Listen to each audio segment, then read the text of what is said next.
Okay, good morning. I'd like to call this meeting to order. Ms. Huerta, would you please call the roll? Mayor Paulette Guajardo. Present. Council members Roland Barrera. Here. Sylvia Campos. Here. Here. Gil Hernandez. Here. Michael Hunter. Here. Jim Klein. Here. Mike Pesley. Here. Everett Roy. Well, hopefully he'll be here. Dan Suckley. Here.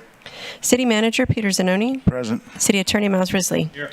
Mayor and Council, a quorum of the Council, and the required charter officers are present to conduct the meeting.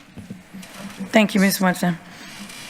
So this morning we are here having our City Council workshop on 5 items. We are going to be discussing the fiscal year 2025 budget recommendations update, budget workshop regarding libraries, budget workshop regarding code enforcement, parks and recreation, and employee compensation and benefits. So at this time, I will hand it over to our city manager. Great. Thank you, Mayor. Good morning, Mayor and members of the council. As the mayor said, we do have 5 items on the agenda for this morning. This is our second workshop on the budget, and I'll go over the schedule in a moment. We just want to get caught up with the council and share some information that we've exchanged over the last week since I presented the budget last Tuesday. And so we do have some slides we're going to pull up here.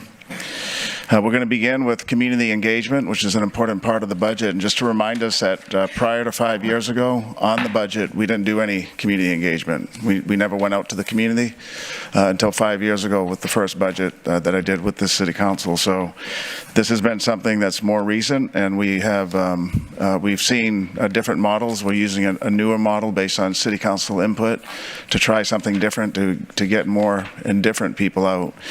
And so that community input is important. On the next slide here, we do have a summary of the 7 community input sessions that we have. I guess, let's see, we're trying to get this thing advanced, but we have 7 community input sessions scheduled, and then we do tell the community that there are 2 additional opportunities to speak on the budget, and that's here in the city council chambers. So a total of 9 engagement sessions. So on the 5th, on this Monday, we had the first one at, can you go back one slide, please? We had the first one at City Council District 1 at Brewster Street downtown. About 35 attendees were there. And you can see on the bottom, there's that blank comment card.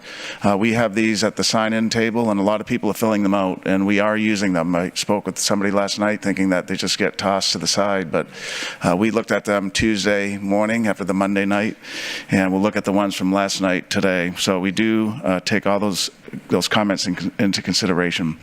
Last night we had the community hearing in City Council District 2 is at the Terrace Restaurant. A little bit louder than the setting was a little bit louder because of a little bit more confined space than Brewster's, but nonetheless we did receive, I have been receiving, and I know council has been, a lot of positive feedback, and we're seeing a little negative feedback as well, to be equal here. So the feedback that we're receiving comes from the community, city council, and city staff, and the majority of it's positive in my estimation. Some are concerned that they can't speak and everybody can hear what they're saying.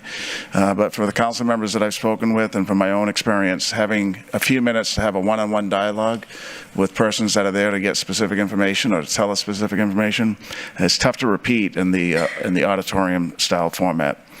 Nonetheless, our goal is to engage the community, and as I mentioned, we never did this before with the budget, so we will continue to refine the engagement process given the experiences from the 2 formats that we've used so far. So you can see here, let's talk about the workshops on the budget. We already had our first one last week, Thursday. We covered the water and wastewater and the proposed rate changes in our 2 enterprises there with water and wastewater. Today we have 5 items. I'm doing this update, and then we'll have our library department present, code compliance, parks and recreation, and then our human resources will speak on employee investment. That does include compensation and healthcare benefits. And then next week, Thursday, we'll be covering Public Works. That'll be a big part of the presentation. Our animal care, our solid waste and health operations. The following Thursday, we'll cover police, fire, and development services. And then the final workshop on the 29th will cover our CIP, our capital improvement program, our debt, our hotel occupancy tax funds, and then we'll go over with City Council any potential amendments that we're getting from the council or from the community as we go through those workshops with the community. So some of the feedback we've received so far listed here, and it's been pretty consistent. So there's a lot of feedback on the Oso Bay Wetlands Preserve Center. And just to remind the council and the community, there's a big preserve that's there, and in the midst of it is a building that is the center. So the recommendation was only to change that way of operating that center. The grounds will still be, and the staff is still funded to maintain the walking grounds, the trails, all the outdoor stuff. So we're hearing feedbacks of concern on the center, and I'm going to talk to you about some options here in a moment. Also, the Dr. P. Garcia Library, we've used the word closure, but really it's a transition from a school district model or school setting model to a standalone building. And in the bond program, the projects that City Council approved last week, the design and potential land acquisition is included in the bond program, Bond 24. And so the goal all along, and Laura will talk about it here later, is to move off the campus and move to an independent setting. There's restrictions that have been placed in the model, and our partner, the school district, has withdrawn from the business model, recognizing it's not working as it initially was intended to. And then senior centers, the senior centers was never to close any senior centers. There are two today that are good candidates to have the nonprofit or a private sector co-manage them with the city. And in fact, the Zavala Center is, except for the meal service, which is about an hour of the day, is 100% managed by WellMed today. They're running that center. And Robert Dodd will talk to us about that. And so the goal there was to look at how can we transition that private sector, nonprofit sector model to the Greenwood that just opened up for the last month or so. It's been closed for 2.5 years. Already yesterday, WellMed approached the park staff and said, we're interested in both. We want to do more at Zavala, and we're interested in Greenwood. So in the days where we choose property tax relief, which is what we did, which is good, it's a choice we've done, when we're giving more homestead exemption, more exemption to the homestead also for seniors and disabled, that brings in less revenue, so we can't continue to spend money that we're not getting anymore. So these are candidate choices that we put to live within our means, and the choices that we make, they're options that we've given to council. And so I'm going to talk in a moment about some alternative options to consider moving some of these forward into the new fiscal year. We support them all. Nobody here doesn't like any one of these. It's just a matter of when you only have so much revenue, you can't keep doing everything that we always have done. And in part, the revenue decline is from a choice that this council has made that we supported, which is property tax relief for working families and seniors.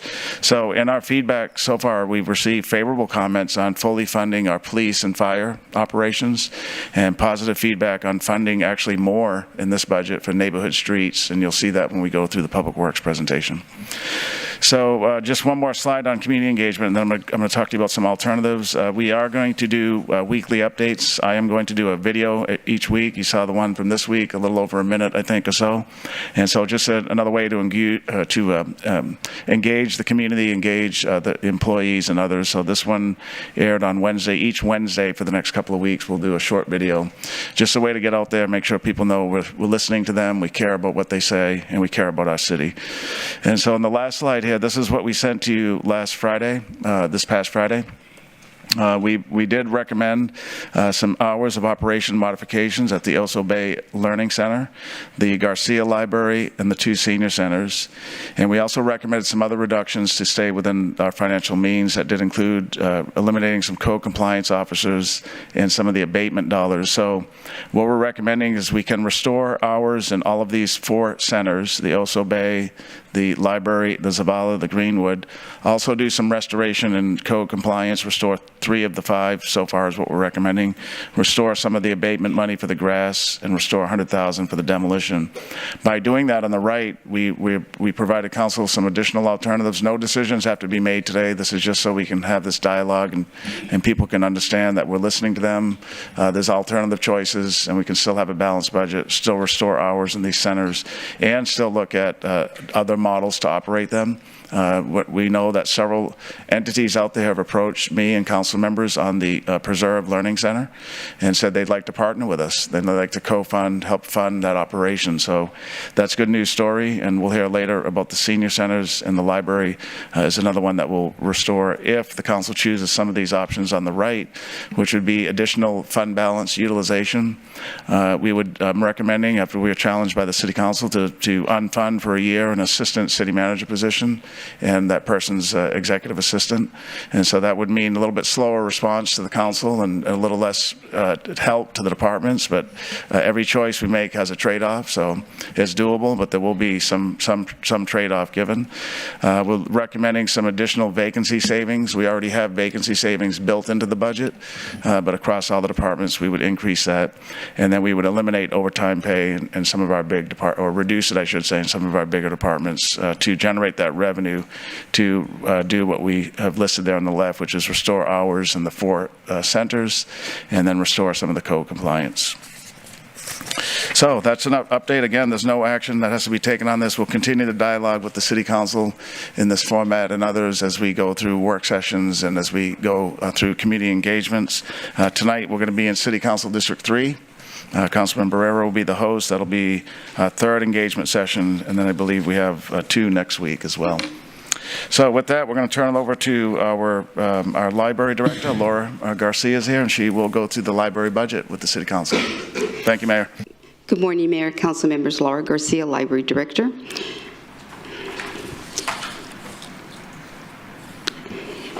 And I'm presenting on the fiscal year 24-25 proposed budget.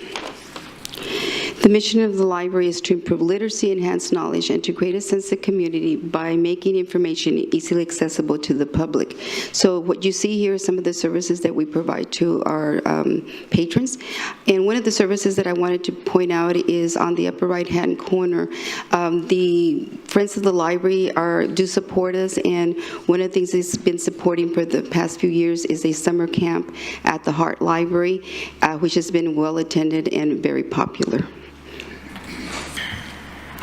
So about the libraries, we're hoping to close out our year at least at 795,000 checkouts, 3,200 programs for all ages, and 70,000 in attendance. And again, you see some of our library users here. The middle that you see there is a program at the Needham Library that's well attended by some of our patrons. Next slide. And this is our organization. We have 66 positions, 48 are part-time and 48 are full-time, and 18 are part-time. We have 6 library locations throughout the city, and as you can see on the upper north side area of the city, we have the Owen Hopkins Library. The Laura Thomas Central Library is the main library located in District 1. Then we have the McDonald Library in District 2. Neyland is also located in District 2. We focus on McDonald's serving not only District 2, but District 3 as it's right on the boundary between District 2 and 3. Then we have on the south side the Dr. Clotilde P. Garcia Library, which is in District 5, and the Janet F. Hart Library, which is in District 4. And that library services the Flower Bluff community as well as the island community. So some of the innovative services that we have implemented. Recently, we implemented the first and only sensory room in the South Texas region available to the public, and we opened this in March. So far, we've had about 600 people go through and use the services there. And we know that may sound like a small number, but of course, it's a sensory room, and it's intended to be a small audience, just catering to children that have sensory processing needs. The other thing that we like to do at the library is partner not only with outside organizations, but most important with some of the other city departments. For example, Community Court, we've been partnering with the Municipal Court, and they've given me an update on some of the statistics that they've been able to gather. They have cleared 736 warrants. They have heard 1,136 cases, and this started in October, and what they do is on a monthly basis they go to one of our libraries on Saturday, and that's the point of this partnership, is to provide services outside of the regular hours that the municipal court operates. So we want to continue this partnership in the coming months. The other thing is they have collected, and I've been told that it's $12,351 in payment. Some of it is just maybe a payment to clear, or they go to the community court to set up payment plans and so forth. But I think the one thing that everybody is really positive about is the 736 warrants that were cleared, because we know nobody wants to get picked up anywhere. The other thing, of course, we also partner with the Public Health Department to offer WIC services at the Hart Library. They go to Hart twice a month, and they service that community. And also, the library, during regular operating hours, have been either cooling or warming centers. And one of the things that we did over the summer months, of course, we adjusted our hours to be able to provide summer months hours so that we could offer the cooling services. In the future, one of the things that we will be changing is we will only be offering cooling or warming, depending on the situation, during regular operating hours at our branch locations. However, the Laura Thomas Central Library will serve outside of regular operating hours if the need arises.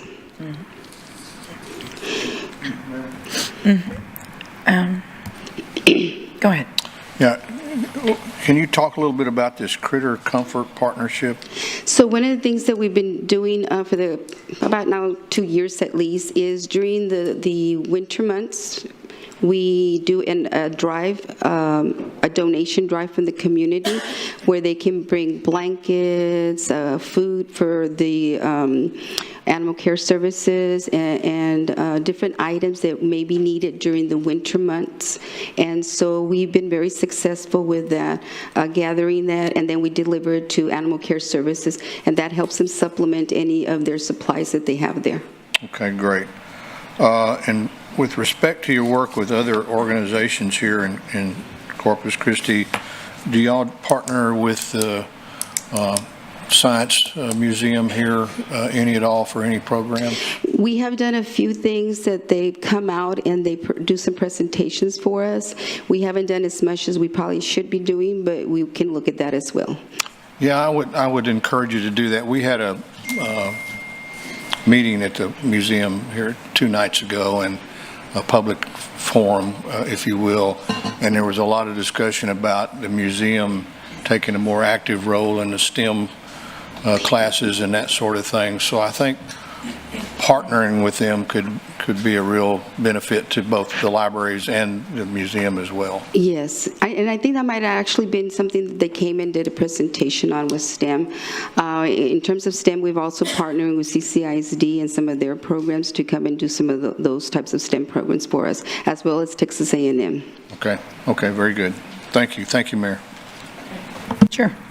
Oh, Mayor, just for the record, Councilmember Roy has joined us on WebEx. He joined at 9:12 a.m. Okay, so we have 3 council members online with us. Yes. So you'll have to kind of bear with us because they're going to have to send us a message if they want to speak, ask a question, or otherwise. So thank you. Thank you, Councilman, for joining. So we also have 3 supporting organizations, the Laura Thomas Club, who founded the library in 1909, and they're the ones that turned the library over to the city in 1927. They do hold 1 seat on the library board, and of course they advocate for library support. Then we also have the Friends of the Corpus Christi Public Libraries was established in 1956. They also hold 1 seat on the library board. They support, advocate, and do fundraising for the library, and it's usually through them that we get grants that can only be provided for nonprofits, and so that they help us acquire those grants for library services. And then we have the library board, which was established in 1946. Throughout the years, there's been a different makeup of the board. Currently, the makeup is 9 board members, and they serve as an advisory. They advocate for the library support, and they also promote libraries programs and services. Our 2024 achievements, as I mentioned earlier, we implemented the sensory-friendly room for children ages from newborn to age 14 at the Lauratama Library. We opened on March the 1st ahead of schedule, and the funding came to us from the Texas State Library and Archives Commission through a special grants project, and the funding of $75,000 was used for equipment, book collections, and resources. The next achievement is we've opened our second Family Place Library at the Hopkins Library. We know that that community needed more resources, and that funding came with a grant from the Barbara Bush Houston Literacy Foundation. And Family Place is a library model, it's a national model designed to transform libraries into vibrant community centers for early literacy, parent education, and family support. That funding is one of those examples where we receive the funding through the Friends of the Library. Then the Neyland Library CIP project is nearing completion next month, and that is for renovations of plumbing and ADA, and that was at a cost of $560,504. And I am told we are on schedule and we are within budget. And achievement number 4 is we've been awarded funding to implement, to upgrade our wireless network, and that cost of the project will be $97,861 through the Federal Communications Commission E-rate Category 2 discount program. It will cover 85% of those costs, so we'll have a savings of $82,953, and we'll be implementing that upgrade early fiscal year of 2025. The Library Department proposed budget is 5.9, and we have, as we've said, 66 positions. In fiscal year, we're looking at possibly going to 57. That would be a variance of 9. Our vacancy rate is about 3%, and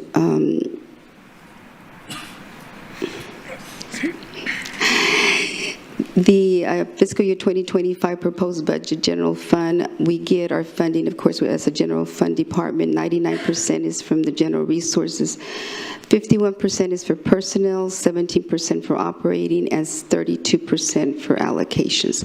We have about 2% from fees and fines that we collect. So the Dr. Clotilde P. Garcia Library, as has been mentioned already, is located on the campus of Cafe Middle School. In 2006, CCISD and the city entered into agreement to open and operate a Southside library, and it was decided that it would be on the grounds of Cafe Middle School. When we opened it, initially, of course, it was just referred to as a Southside Library. After going through a process, it was decided that it would be named Dr. Clotilde P. Garcia. And some of you may have known that she was affectionately called Dr. Cleo. So if I say Dr. Cleo, that's who I'm referring to. And so one of the things that we've been looking at is, of course, as the city manager mentioned, CCISD withdrew from that agreement. And we know that many of their concerns has to do with security on campuses. And so that was one of their main reasons for withdrawing. When we opened in 2009, we actually opened with separate collections. We were 2 entities in the same building, but we had separate collections. The student has their own collection, and we had the collection only for the public library. They have their own staffing, and so everything was kept separately. And so now that they withdrawn from the building, everything, their materials, anything that belonged to them has been taken out of the building as of September 30th. Okay. We have Ms. Campos, Councilwoman Campos would like to make a comment or question. Ms. Campos, go ahead. Thank you, Mayor. Hello, everyone. There was a little bit back when Councilman Puslik, which is exactly what I wanted to to say, he mentioned that there was a meeting, that there was a group of people that met at his local library, which is good to hear. But I was kind of interested if Laura, you could also let us know, how many groups and groups of people use our libraries also to have their, their meetings, because I know personally, we don't have too many public spaces, so I just would be interested as to, do we know? I know, every library is different, so I was just curious if you have any numbers for that. I don't have any actual numbers for actual meetings. I can get that information to you. We are open, our meeting rooms are available to nonprofit organizations, so it is used in that manner. I don't have that number. Now, in terms of visitors, it fluctuates from location to location. And when we're looking at statistics, we have to decide what we're looking at in terms of the usage. I will, give you just a general idea of some of these numbers that we have available. And so for the visitor count currently, and like I said, it depends on the situation. Right now, and I'm going to name them from the top and go down that way. It's the Hart Library, Garcia, Lauritama, Neyland, McDonald, Hopkins. Now, one of the things that I have to say is, as some of you know, Lauritama has had street construction for several months now, and even prior to the Comanche construction, there was construction on the site. And Neyland, of course, is having, for several months now, has had the plumbing construction going on, so that always impacts us in our statistics. Now, if we want to look at adult circulation, we start with Neyland, Lauritama, Garcia, Hart, Hopkins, and McDonald. So it just depends on what we're looking at. If we go back to looking at circulation for children, we would look at, that would be Garcia, Neyland, Hopkins, Hart, McDonald, and Lauritama. So we have a variety of circulation, or statistics, I should say, that we can provide, and we could probably also get some of the meeting room attendance that we have. I don't know if I'd be able to go down and drill down to getting what each organization that met there, but it is used popular. They're all popular for different reasons, and depending on some of the programs that we're offering, then it would depend on the day of the week and so forth, who is attending. I know Councilwoman Campos, that you were there last week for the Pláticas Musicales at the McDonald Library, and as you let us know, it was very well attended. We had over 100 individuals in the building at that time. So it really will depend on what we're doing at the time, but in terms of regular attendance and so forth, they're all utilized in different ways. Some people come to the library just to utilize our PCs. Others, do come to select materials. Some just come for the programming, to engage in program, to socialize. We have several programs for seniors where individuals just like to come and socialize and so forth. We have knitting clubs. We have, a variety of different services that we provide. I'm not sure that answers. Yes, go ahead. Yeah, well, thank you for that, Laura. And yes, I did attend last week, and yes, there was over at least 100 people. A very well, a great program. I don't know exactly how long it's been going, but it's very, very popular. I also wanted to ask you about, other libraries. I know that we're always comparing ourselves to other cities. I've had the also opportunity to visit, like one of the ones in Austin. Some great things about the one like in McAllen, but do we, for example, like the Friends of the Park, the Friends of the Library, what is it that they can do, or that they do besides? They just opened that sensory room, and that was wonderful. But is it that this organization helps all the libraries, or just like the Retama Library? The Friends of the Library is set up to service to provide services to all our libraries. What we basically do, we come up with, the staff comes up with different programs or ideas that we want to offer, and if we need to be supplemented, they will supplement that. Basically, they help us with maybe if we do have to we want to bring in a speaker, maybe an author, and so forth. But they do this at all locations. As a matter of fact, it is through the funding of the Friends that we are offering the monthly program, the Platicales, Música Platicales at the McDonald Library. And at the summer reading program, they support that for all locations. And so it just depends on what we're asking for. As I mentioned earlier, they're supporting the art camp at the Hart Library. So it really, they work with the staff as to what ideas we come up with and how they can help us with that. I did not know that they were helping out with the Platicales. How do they do that? Well, there's funds, and through the donations that individuals provide. We initially started that program. I think we've been doing this for 10 years, but it's just not the monthly program, but of course the gallery that's there at the McDonald Library. And so we started with a grant from the Texas Humanities Texas that supplemented since it was music oriented, and then after that the Friends have continued to support it. Okay. All right. Well, thank you, Laura. Oh, wait, one more thing.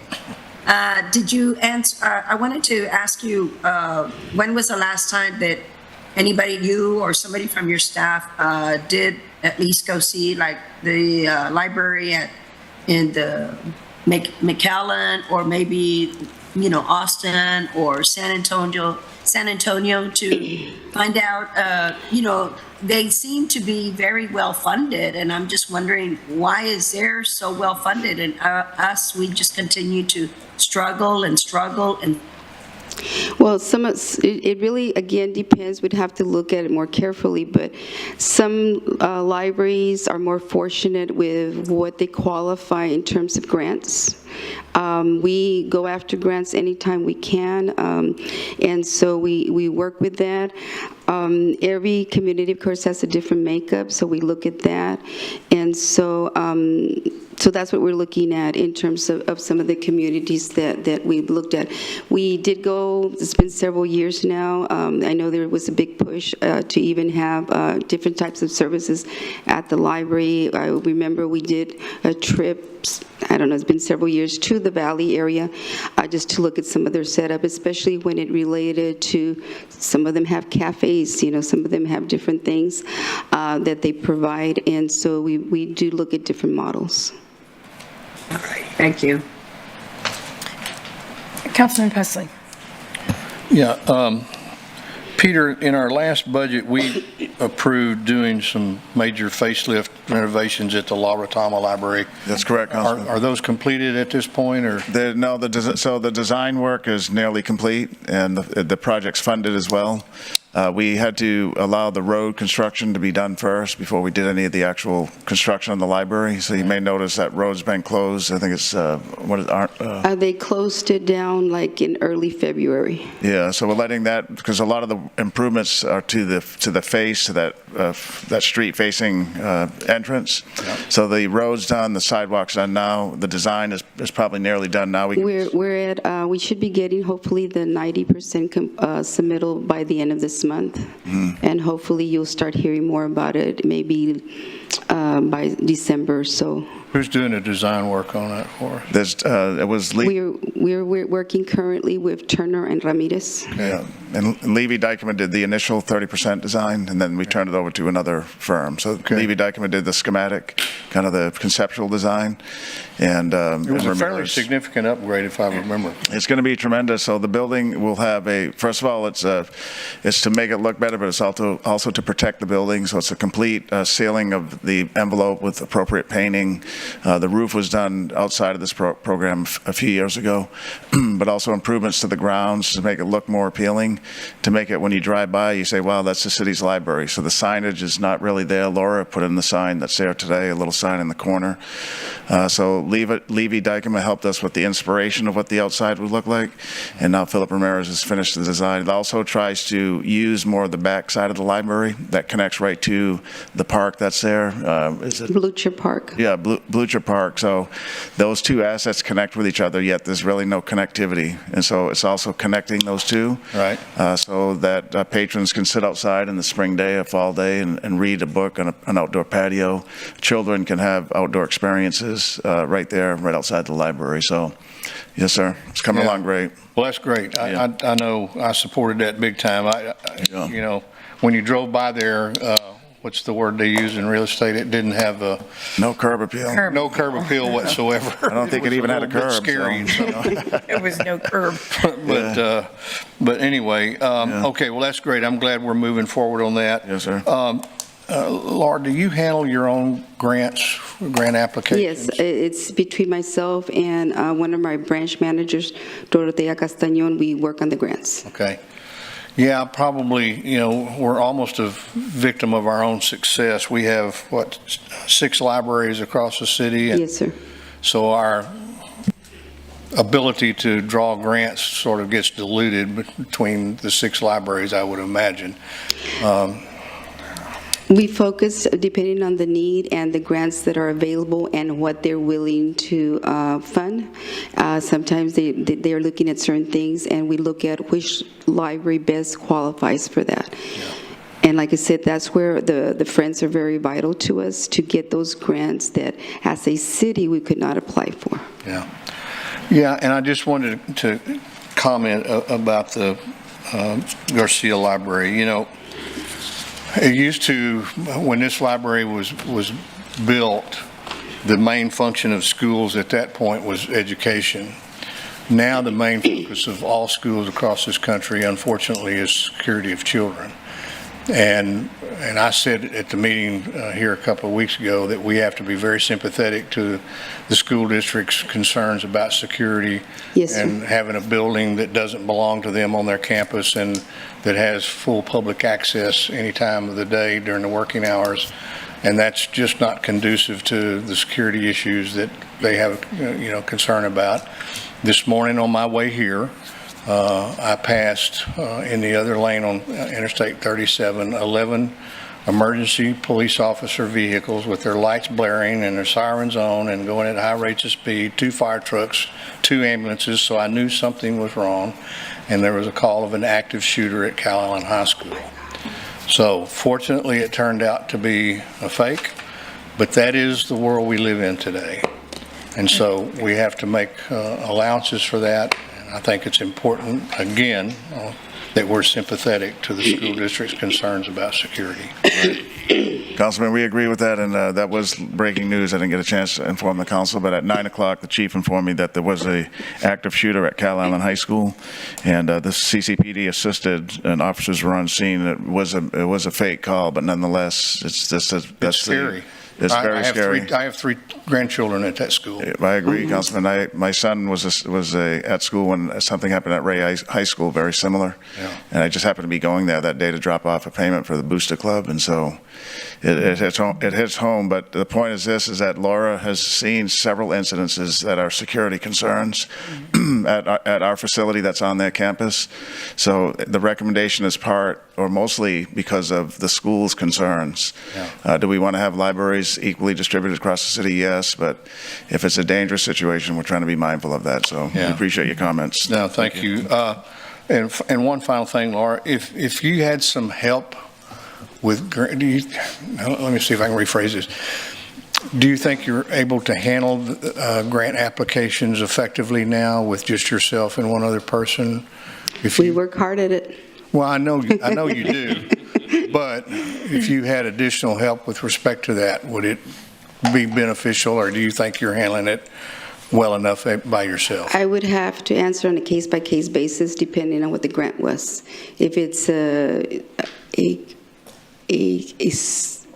a big grant. For instance, we did really well when we received several, 1.2 million, I believe, for the hotspots. That was a great program. Unfortunately, we qualified then, and we haven't been able to bring it back. If there's anybody out there that can help us with the grant for hotspots, I'm ready to go. Okay. Because that's something that the community has asked for to bring back. Unfortunately, we haven't been able to qualify for anything else that's similar. So I would love to find a grant for hotspots. Okay. Have you done any work with Grant Works here in Corpus Christi? I think I reached out to, I believe, the first one that came on, and since then, no, sir, I haven't been able to reach out. I have not reached out. Okay, that might be a valuable resource if you Yes, sir. visit with them. They do a really good job. In fact, they stole 2 of our top grant writers from the county when I was there. So, thank you very much. Yes, sir. Laura, a couple of things in relation to what the councilman just brought up. Number one, the grant writers. I think, Peter, we need to really look across the organization to see where a grant writer, right, would make the most difference. Because in your case, for example, you've got it going. You've always done your own grants within, right, in-house, so to speak. That doesn't mean that the help wouldn't be to an advantage. Oh, yes, definitely. But I think, excuse me, I think sometimes you're able to kind of to know and to move as fast as you want to or not based on the grant, because every grant, as you mentioned, is completely different, and you know what you can handle when. So there's something to be said, Peter, for Laura's particular situation regarding grants. Another example would be the police department. Pat and others at the police department do a great job not administering, but taking care of their own grants. Yeah. But then you have animal care services who do not have anyone. They're able to do it, and it's kind of already, like clockwork. So it's not to say they couldn't use help, but it's to say, if we brought on grant workers, they pay for themselves, but where would we utilize them best? Yeah, okay. It's not necessarily every department, Right. or every department. Yeah, we've done some analysis on this already, so we can put together a report to provide it to council. That would be good. There's many departments, like you said, Mayor, that have a lot of, like the health department, fire, library, they have apparatuses, machines in their departments, but others don't.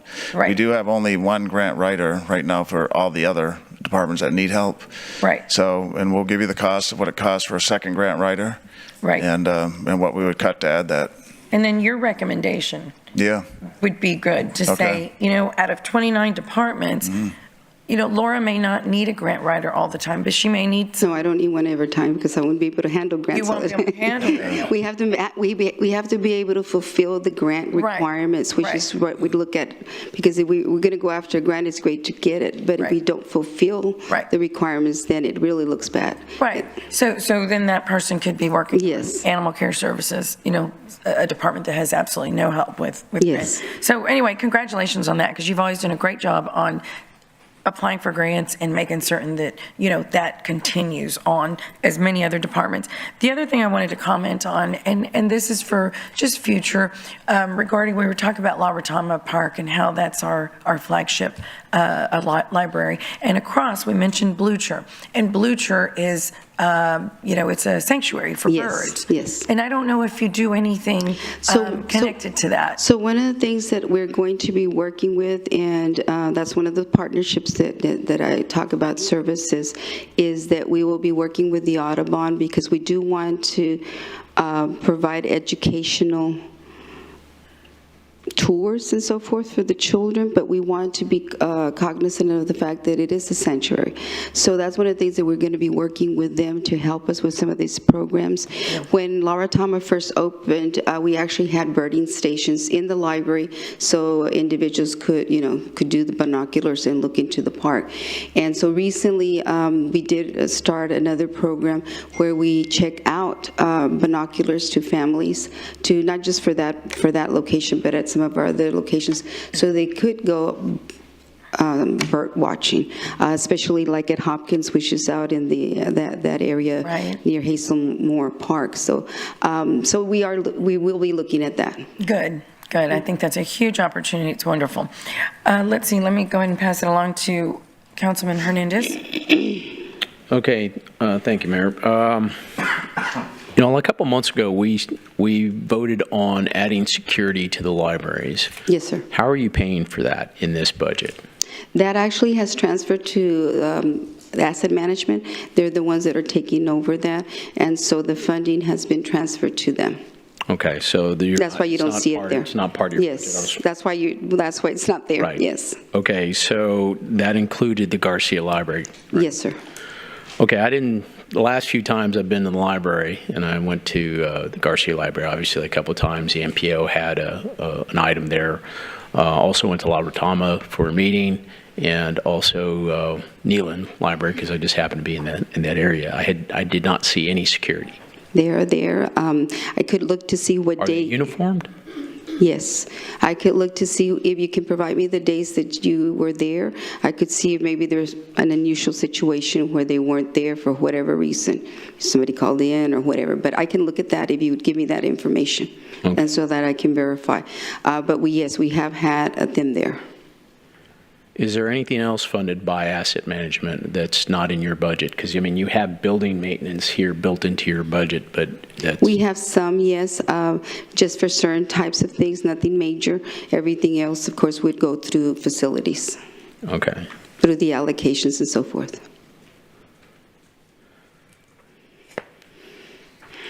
Okay, and the Garcia Library, the recommendation to close it, it looks like it's one of your larger budgeted items in the past with regards to, I guess, usage and personnel. Why that one? Other than just the issues with the school and where it's located, what was the reason behind it, considering its high usage? Well, one of the things is that all our other locations are city buildings on city property. That's one of the things we looked at. And I will say, regardless of which one Does that include the one in Flower Bluff? yes, That's our property? that is the building is our property, but we sit on Flower Bluff ISD property. So the Garcia Library, that building is our building on CCISD property, or is it a CCISD building? It is our building on CCISD property. Okay. At the Hart Library is our building on Flower Bluff ISD property. Okay, so similar situation. Similar situation. Okay. But they do have different business models. Yes, yes. So the Flower Bluff ISD is much more engaged. They have staff in the library. They have a collection in the library. There's better access and better dedicated parking. So the So Garcia one you're has saying none of those. Flower Bluff ISD is more participating in this than... Yes, sir. So, Right, Councilman. so when we opened that agreement went into effect 1998. We opened the library, I think, in about 2000. So one of the things at that location is their collection is in a file with CCPL collection. They're in a file. They also allow our patrons to check out. They allow 3 checkouts to our patrons. At Garcia Library, we could not check out, our patrons could not check out the school collection. They also, So you're basically saying CCISD was not a good partner? well, I'm saying it was a different model. They're a good partner, Councilman. And so, all right, We're not saying that at all. yeah, I mean, all right, we work, all right, we partners, work right. where we have to. Yeah. And so the other issue, because I'm sure you're thinking about the security aspect there. Right. And I don't know if they're going to show the aerial views, but if you go to Garcia Library and you're at Cafe Middle School, you will see that for the students to exit and out of this cafe, there's a walkway. There it is, that walkway up there. And so that walkway, they have to come out of the Cafe Middle School, walk to that walkway, and then enter the student site. We have 2 entrances, and so there was a student site. But that's a long walkway.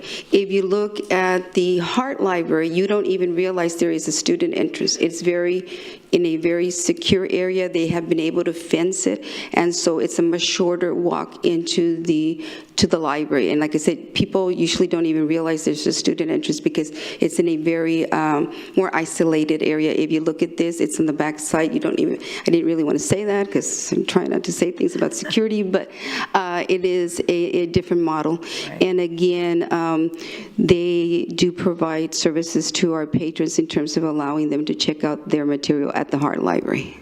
Right. Okay. Yeah.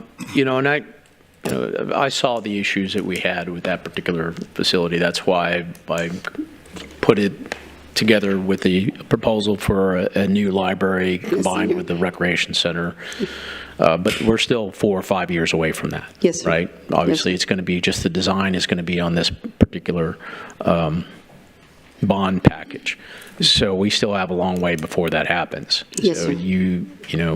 I can understand wanting to close this within due time, but you have to make do with what you have until that point. Obviously, we've gotten a lot of support for that library via emails. I'm pretty sure all the council members have gotten it. So it would probably not be a great idea to close it at this point in You'll juncture. see the proposal Right. in a few minutes, the alternate. Correct. Also, I noticed that you had a significant drop-off on your professional services at La Retama Library. That's actually where the security guard costs were Well, allocated. but you still have it funded at other libraries, professional services at other libraries. So, for example, at La Retama Library, you budgeted in 2023 $48,000. It was amended to $69,000 or just shy of $70,000. And then in the 24 proposed budget, you have $0 proposed for it. But all the other libraries have between $27,000 and $37,000 assigned to it in professional services. Is there an issue with that? Well, some of our memberships. We'll give you an answer in just a minute, sir. Okay, it was the line item budget that was provided to me from the budget office, so has $0. Excuse me. This is Gabby Sanchez. She handles our budget. You said La Retama's professional services? Right, professional services, do you want the budget numbers, or? So you're talking about the 82,000 in 24? Okay, this is, if you look at the accounting number, 1020-020-12880, 53,000. For La Retama Central Library, professional services, you have $0 budgeted. Okay, hold on, I'm not finding it. Here it is. Okay. What is the dollar amount? The 82,000 is one. Okay. Okay, the 82,000. So La Retama in the past has had, more hours. We had before full-time services from 15 minutes before we opened to 15 minutes before.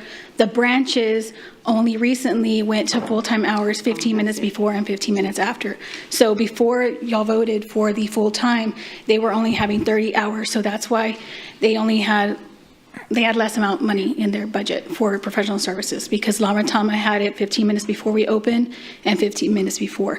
So we had like 45 hours a week at La Retama, whereas the branches only had 30, and La Retama had armed guards the whole time. The whole time. So now you don't need any budget in that for professional services at all? Well, everything went to asset management. So, and that's what now I remember now. So what happened, like you said, we increased the branches from the 30 hours to whatever that branch's operating hours are. Whereas at La Retama, we had always had a guard for our operating hours. Okay, I probably need to kind of clear that up more specifically on that, because I want to understand, because if you have security going to facilities, is that include for all libraries or just La Retama? For all libraries. Okay, but you still have professional services associated to other libraries. What is that for? He said he wants to know that.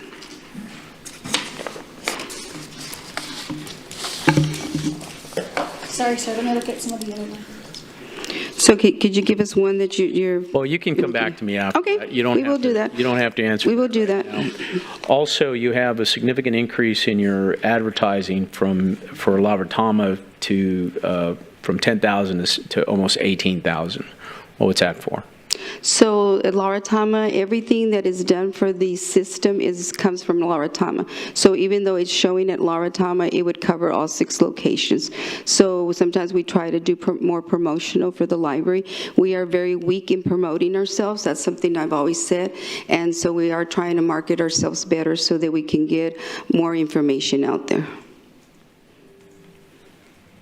Okay, but you also have, you have individual ones for the individual libraries for the, I'd have to look at that more carefully, sir, and I can get you an answer. okay.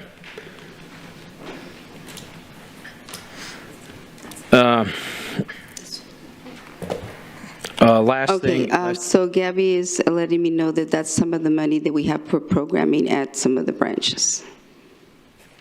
Programming. When we do, if we, say for instance, we want to do a program related to a certain topic, we may need to get supplies and different types of things like that. And It just depends that's on what it different- is. that's But we can different get from you that office supplies? information. Is that different? There is, that is, yes, office supply would be used by staff in the offices. Okay. The others would be things that we're doing for our programs. But I can get you more information if you want more details. Okay.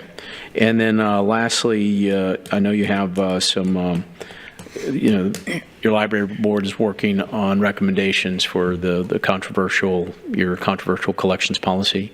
Is that going to be coming to you pretty soon, or are you going to have an update? I'll be waiting to see what they present to me. Which would be this Friday? Possibly, yes. Okay. All right. Thank you.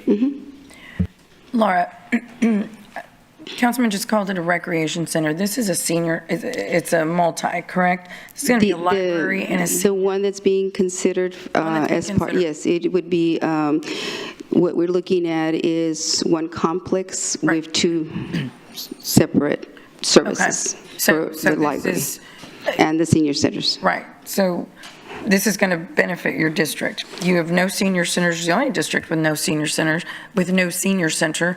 And of course, this is a newer model of a senior center because last night, I don't know if, Peter, you heard me when I was talking to a group of young people about, they asked, well, why don't you build or leave the library and build two, essentially, they were saying, build a library. And I said, well, that wouldn't, why wouldn't you build one that serves both purposes? Right. And it's better use of our taxpayer dollars. Right. But I want to make sure, because I prefer that we're referring to this as a senior center, because our seniors in District 5 don't have that. And Councilman, I think, and I read it somewhere, recreational. And I understand maybe that's the new senior center, but our seniors really need to hear that. There's a lot of concern, as you both know, that senior centers are closing or senior centers are kind of going away, and they're not. We know how much they serve our seniors, our senior community. But can you tell us a little bit about, right, like this model of having both in one? Because we're concentrating a whole lot on the library, and I understand that, completely support the library. It's not a closure of a library, right? It's basically you're giving up one for a better one. Yes. So but the I can senior speak just that there will be two. I don't know, we haven't actually talked about models and so forth.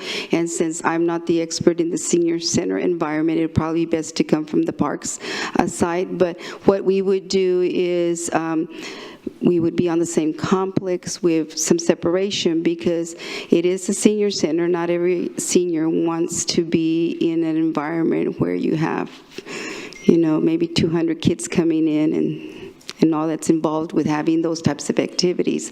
But we would be working together on the same complex. But again, I don't really want to speak to the senior center model. Yeah, I can, Laura, I can. So this is not uncommon in the country. We visited some in Phoenix, Arizona. It's been around for decades, but it would be one complex with separate kind of buildings in there. So obviously a library has to be somewhat quiet. So there'd be a library building, but co-connected in the same big complex would be the senior center. And then what they do in Phoenix is that they have senior programming during the day when the kids are in school, and then after school the center turns into a recreation center and kids can come in and do homework. The seniors are home at that point, or they can stay there. And what Phoenix recognizes, having youth by seniors was beneficial, not necessarily during the whole duration when the seniors are there, but at some points in time. So some of that building would have recreational type areas and then outdoor play areas as well. So the value to the taxpayer, like you said, Mayor, is you're not building two buildings, two sets of plans, two sets of utilities. Everything's on one complex. You co-share the parking lot, the lighting. So it's a big value for taxpayer investment, but it benefits all generations and multiple uses. So that's what we're looking at. Okay, Yep. thank you. The other thing that I did want to mention is Garcia is popular, as Councilman Hernandez has pointed out, but it is also our smallest location with basically about 13,300 square feet. So we are hoping that the new library, the new Garcia library, would actually be closer to hopefully 20,000 for us and maybe 20,000 for the senior center, so that we can also provide meeting room space and so forth. Wonderful. I'm going to go to Everett Roy, Councilman Roy. He's online. Good morning. Good morning. Your statement just kind of goes along with one of my questions.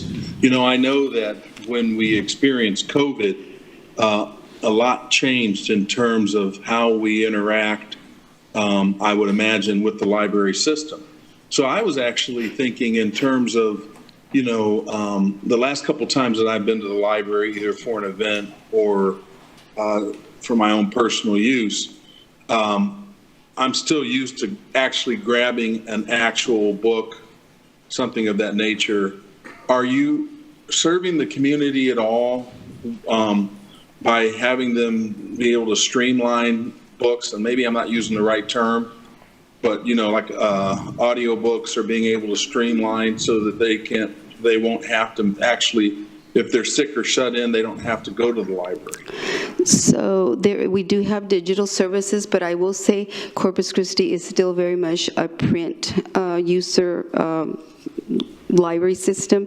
I believe that our digital for this year is like 40,000 circulation compared to over 300,000 for print, and I believe that's the rough number. But again, the library is still very much a print resource for this community. But of course, we do offer digital audiobooks, digital ebooks, and you know, we will continue to work at different types of digital services. We also have digital e-magazines, which are very popular. We have about 7,000 in that collection of digital magazines. Yeah, I was just thinking the future of libraries. I mean, as people travel and, you know, they work from home and they do those things, to be able to have those resources at their fingertips. The other thing is, and Councilmember Hernandez brought up about the security, and I was curious about that too, because the last couple times that I have been at the library, at least the one in the Toloso Midway area, the Owen Hopkins Library, I don't recall seeing security there either. And so I would just like to understand if you could just brief us in terms of what their overall hours are. You know, are they there during the hours of operation, or are there periods of peak hours that they're there? Maybe certain days they may not be there, but I would like to get some more information on it. I say that particularly because I think, you know, just like the incident this morning, that from a security perspective, you know, like Owen Hopkins Library, it's right there. It's right off the street. It's right off of the main street, and it's pretty easy to approach. So I definitely would like to see some information on that. And one other question I had was, do you believe that we will have any other sensory rooms added to any of the other library locations? The feedback that I had from the sensory room that I visited and some of the people that have used, or their children have used it, has been very positive, and I was wondering, is there any plan to expand those sensory rooms? So let me address the security. Again, if you could, if you're able to let me know when you were there. The guards should be there 15 minutes prior to the opening of the library and 15 minutes after closing. They're just not in the building. They are supposed to do rounds around the building and go outside the building. It's not just inside the building. So again, if you could give me that information, it could have been a day perhaps they weren't there, or perhaps they were just in another part of the library while you were visiting. But I will be able to get that information. In terms of the sensory room, the reason we selected Laura Tama goes back to some of the things that we said. We were able to have an actual room. We had the room for it there if we wanted a full room. The direction that we're taking is that we will do some sensory related services at our branches through programming, but we also are looking at creating sensory room corners depending on the facility that we're looking at, because it is related back to space in terms of that. Okay. All right. Thank you. That was the only questions that I had. Thank you. Councilman. So Gabby, who works with the security services, is informing me, just to remind also that each of the guards does have a cell phone that they are to respond to immediately if we need to call them, if we don't see them. Like especially the Laura Tama, it is a much larger building, and I know that some of the other buildings are not as large, and so that's one of the things that they would be available to us if there was a need. And of course, again, it depends on the building that at the location that you've arrived. I know Garcia is not as large as we've already mentioned, but I will be glad to look at that as well. Okay, right. Thank you. All right, just to give you the specific date on that MPO meeting, it was July 17th between 4:30 and 6 p.m. Okay. See, it was the only one that was on my calendar, so Okay. as far as the other one, Laura Tama, you're right, it's a larger building. I was only in a small portion of it, so. Yeah, we'll look at it. I mean, it's possible, there are days that maybe they do call in and they're trying to get somebody for us to come. We react immediately when, they don't show up, if they don't show up, if they're not there. So we'll look at that and we'll try to track to see what might have been occurring that day and so forth. Okay, and I just wanted to clarify some things that the mayor brought up. I say recreation center, but I know I scheduled a meeting with yourself as well as with Parks and Recreation to discuss the possibility of that, what that looked like, and knowing that would be a better option considering there is no senior center on the south side. There's really nothing south of SPID with regards to the senior center. As a matter of fact, for a long time, Garcia Library was the only real facility that we had in the south side. Everything else, I mean, if you count the auditorium, but that's not really ours, it's CCISD's. So, in terms of infrastructure for these kind of things, we don't have them on the south side. Yes, sir. And so trying to combine that, understanding the problems with the Garcia Library, current Garcia Library, and it is my, probably won't be on council when it's built, but it would be my recommendation to keep that name. Yes, sir. The Garcia and that is Library. the intent. Right. So, and then we can look at it, but trying to maximize our use of the facilities, plus actually bring some of the services to the south side, which we currently do not have. So, but yeah, recreation / senior center. I think we need to emphasize facility. senior center. That's just my 2 cents, because it's, number one, there is no senior center, never has been in District 5. But number two, we're putting a lot of emphasis on library, which there should be. But the other very important part of that is our senior citizens, and that needs to be a part of And I'm not just saying for District 5 specifically, because District 3 and District 4 have a large component on south of SPID, so it wouldn't just service District 5. Sure. But what I'm saying is I'm saying the south side specifically because, like I said, there's no facility like that south of SPID. Right, and Councilman Hernandez, if I can, Mayor, thank you for bringing up the name of the library, because it was the city staff's intention all along. There's been some misinformation out there that the new library would have the exact same name, named after the late Dr. Garcia library. We respect that naming right process, and she was a leader in the community. So all along, there was never any intention to not name it that. So thank you for bringing that up. Thank you. Yeah, well, we had some issues like that. Like, for example, the new high school that CCISD built was supposed to be the new Carroll, but then it became Veterans Memorial. So it just, just want to make sure it's clear. I know. We're not CCISD, but we plan on naming the new library the same name as the current one. Yeah. And this is not the hate CCISD meeting, but I get it. Bye. Thank you. We work well with Thank you. CCISD for many Yeah. different programs. They're good partners. Councilman Barrera. Thank you, Laura, and thank you for all that you do. I know particularly since November, it's been a little bit more than what you've been accustomed to. You know, here, just for personnel, you know, we've been hearing, and last night I talked to Peter about this, not specifically about the library, is just if we go back to the number of positions that you have, so we're going to move from 66 to 57, but we're not laying anybody off. The city will be working to place everyone. And so if we went with that proposal, it would be 9. The alternative proposal will have a different number. Yeah, For the city. Councilman, there's no layoffs recommended in this budget. There's no layoffs, there's no firings.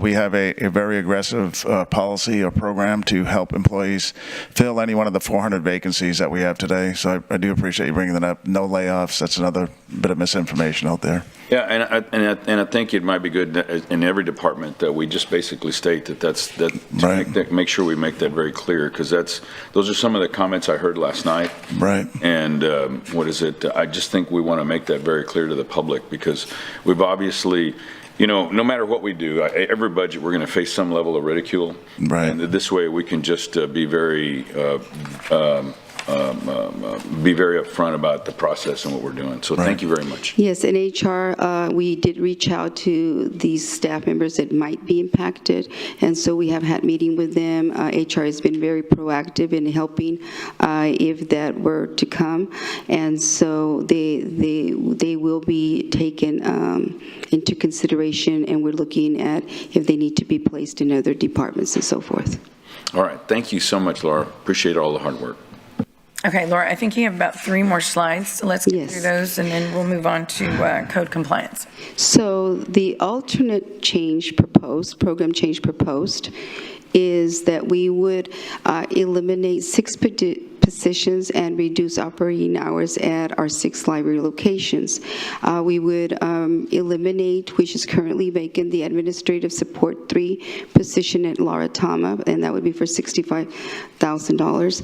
And at Garcia, we were looking at the library assistant position at $55,000, which is vacant because there was a request prior to all this from the staff member to actually go into part-time. So technically that is becoming vacant because of that. They wanted to move, they're going back to school, basically. And then we have the part-time buildings and ground custodian and 2 part-time library aides at Garcia. And between both of those, the custodian is $22,000 and the 2 part-time library aides would amount to $33,000. And then we would be eliminating the part-time library aide position at the Hart Library at $17,000. Now, in the past, we have looked at the library aide positions, and we have had to eliminate some of these in the past, so it's just kind of something that we're still doing.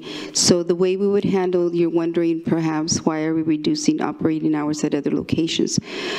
In order to continue to support Garcia, what we will be developing is a rotating schedule so staff can continue to assist at the Garcia Library, such, for example, with the library task and the custodial and so forth. So in essence, at the end of this, it's 4 positions at Garcia, and we will keep 5 positions at Garcia. And so that would be totaled up to $192,000. It would be the reduction for the library. And so we can show you now how we would proceed with the changes that will take place in terms of hours. Here is Garcia would go from 54 hours to 40 hours, which is a reduction of 14 hours. And then Hopkins, as you can see, and so going down the line, there's some reduction to all locations. And in the next slide, you'll be able to see the proposed hours. So Garcia would offer hours during the times that the services are most needed, which is basically 10 to 4. And that would allow for the continuation of story time and some of the programs that parents are very interested and participate very much in. The recent, you'll also see that some of the other locations, we've reduced their hours. Now, one of the things is, for the state requirements, the library as a system has to provide 64 hours of library services. So we actually have come up with one more, so we're at 65. And the other thing that we'll be doing is at the Laura Thomas Central Library, we will actually be offering Saturday and Sunday services, one to support the the sensory room, and the others is because we're wanting to do other program for the community on Sundays. And we will be closed on Mondays at Laura Tama. Staff will be supporting the Garcia Library or any other location that we need to. As I mentioned before, Laura Tama is the support for the rest in operations, cataloging, and other things that take place at Laura Tama. So overall, there is reductions, but we have looked at it, and I met with the managers of each of these locations, and they gave me the information related to where we can continue to provide the services for the individuals in those communities, because each of them is assigned to a service area. So we look at that very carefully. So that's why you'll see Hopkins opening at 9. Their patrons prefer morning hours for the most part.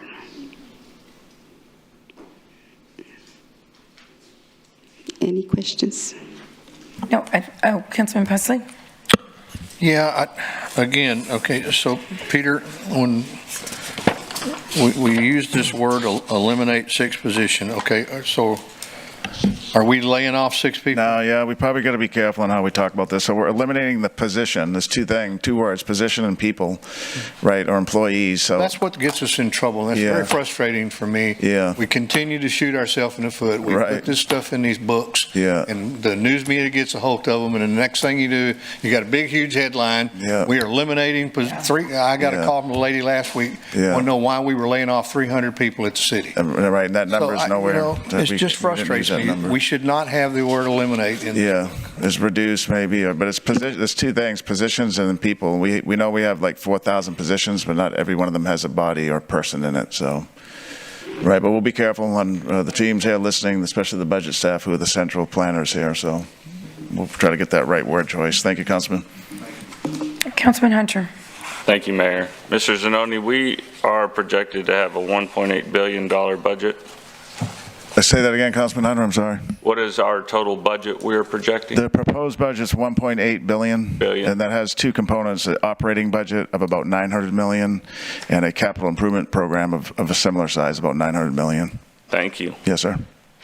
And the budget request of cutting from you all is $647,000? That was the original. The alternate proposed is $192,000. So in past years, times, budget reductions, bond issues, the council usually has come to support the libraries. Yes, sir. And there's always been an outpour of support from the community to support the libraries. Yes, sir. From all walks of life. Yes, sir. So my guess is that is what will happen again. We have a $1.8 billion budget and we can't find $647,000 to fix this issue. So yeah, we provided 400,000 of 192 now. That's correct. Yes, sir. Yeah, that's correct. So, are we going to get that 192? We can look. Yeah, we can look for additional reductions. This right, and the library knows. And Councilman, this council has in recent years added to the library, but prior to you being on council and this council, there was a reduction in the library department. Each of the past 5 years, we've added staffing to the library. We've increased hours. We put in the bond programs, like you said, facility restoration. But just to remind us, that has not always been the case. If you go back, 7 years ago, it wasn't the case. That's why we've tried to protect the library and added resources. The Garcia Library was a safety recommendation more than anything, but sure. Yes, sir. So you heard it straight from the main man, and I think that you're going to have our support going forward. That would Thank be you. my guess. Thank you. Okay. And I guess to be clear, as was mentioned, there's been a lot of unclarity, but we're straightening it out. But to be clear, before we move on, Councilman, do you have a comment? Yeah. Yeah, okay. So to be clear, though, Yes, before ma'am. we're going to do this, we're going to hear his comment here in a second. Where we stand today, or at this moment, or at this time, is the Garcia Library would be ultimately replaced with a new and improved and double the size. Yes, larger. Library that would also serve our senior citizens and as a recreational facility That's correct. to some extent. Right. And we don't need to, the details of that don't matter. It's the fact that it is going to transform into something better. This replaces this. The Garcia Library goes away, but it is replaced with a new and improved library senior center in District 5, which has never had a senior center, plus a recreational center.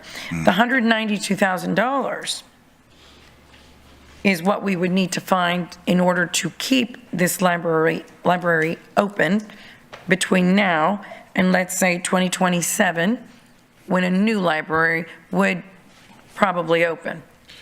Correct? Mayor Ramos, so the 400,000 would be needed to keep it open at a reduced hour rate, I'm sorry, 400,000. Yeah.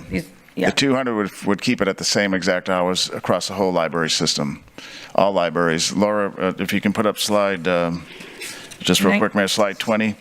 So in lieu of the initial recommendation, across the library system on the next slide, you would see that this right here, that reduction column. Yes. So each library would have a slight reduction in hours, and that would result in a $200,000 savings in the budget by doing this here.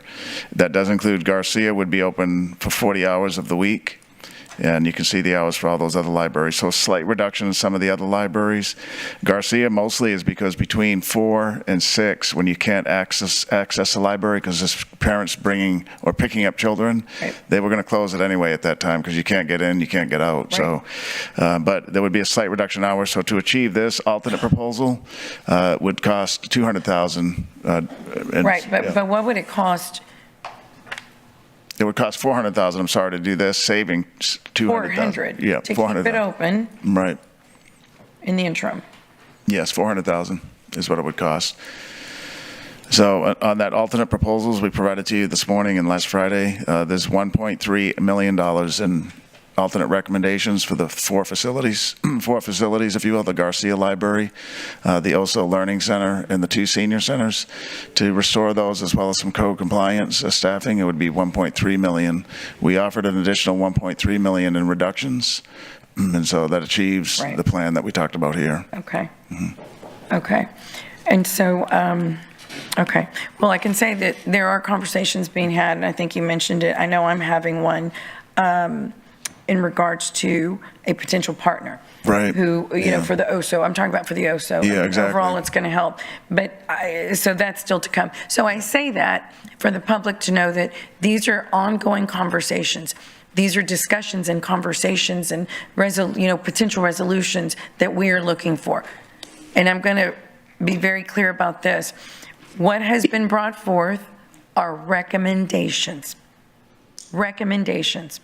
The city manager has a duty to balance a budget. And if that calls for reductions somewhere, he must bring that forth to this body. This body makes the ultimate decision on what gets cut, what gets moved, what maybe we recommend to him to say, well, you know what? This 400,000, how can we find it? Do we have a partner that comes in? So everything is really in motion right now. And that's why the people speaking, the emails, it is not just through community input meetings. I would dare to say that's probably the least way. People, it's much easier to write an email. It's much easier to send a message to us. And most people do that. And I thank them for that because we get their emails. We get their letters. They even mail them. But again, it's a discussion. It is a discussion to think about what we need to do, what direction we need to do, and the 8 council members, my colleagues, it is their duty to know what their districts, the at-large, of course, are citywide, but it's their duty to know the voice of their districts. And then we come back and we figure out what is, where are we going to go and how are we going to accomplish balancing the budget ultimately. Councilman Pusley. I was next. I'm so sorry. Councilman Barrera was next. Your name's over here. Go ahead, sir. Not right now, but it'd be nice for us to have, once again, just so we can be proactive, is if for the last 5 years we can see how much we've expanded services, because I know we have. You've done a real good job of reinvesting the funds that we do have, and to be able to provide more services. Getting those funds out on the street, which is great. And we're just at a time where this council, and rightfully so, offered tax relief, where there's a consequence associated with it on a down year. So, but I think it's good, because I remember other budgets in prior years where they were cutting back, and you'd see when the newspaper was much more relevant, it would be the front page. So I think it's important that we let the community know how much we've expanded the services. And I'd be curious to see, even though with the small reduction in hours that you have of 34 hours over the course of 5 systems, six, I'm sorry, I didn't count. Central library, right. Yeah, 6 systems to cut 34 hours. I'd be curious as to how much the 6 systems had 6 years ago. So just something for my own. I don't want to take up too much time. Yeah.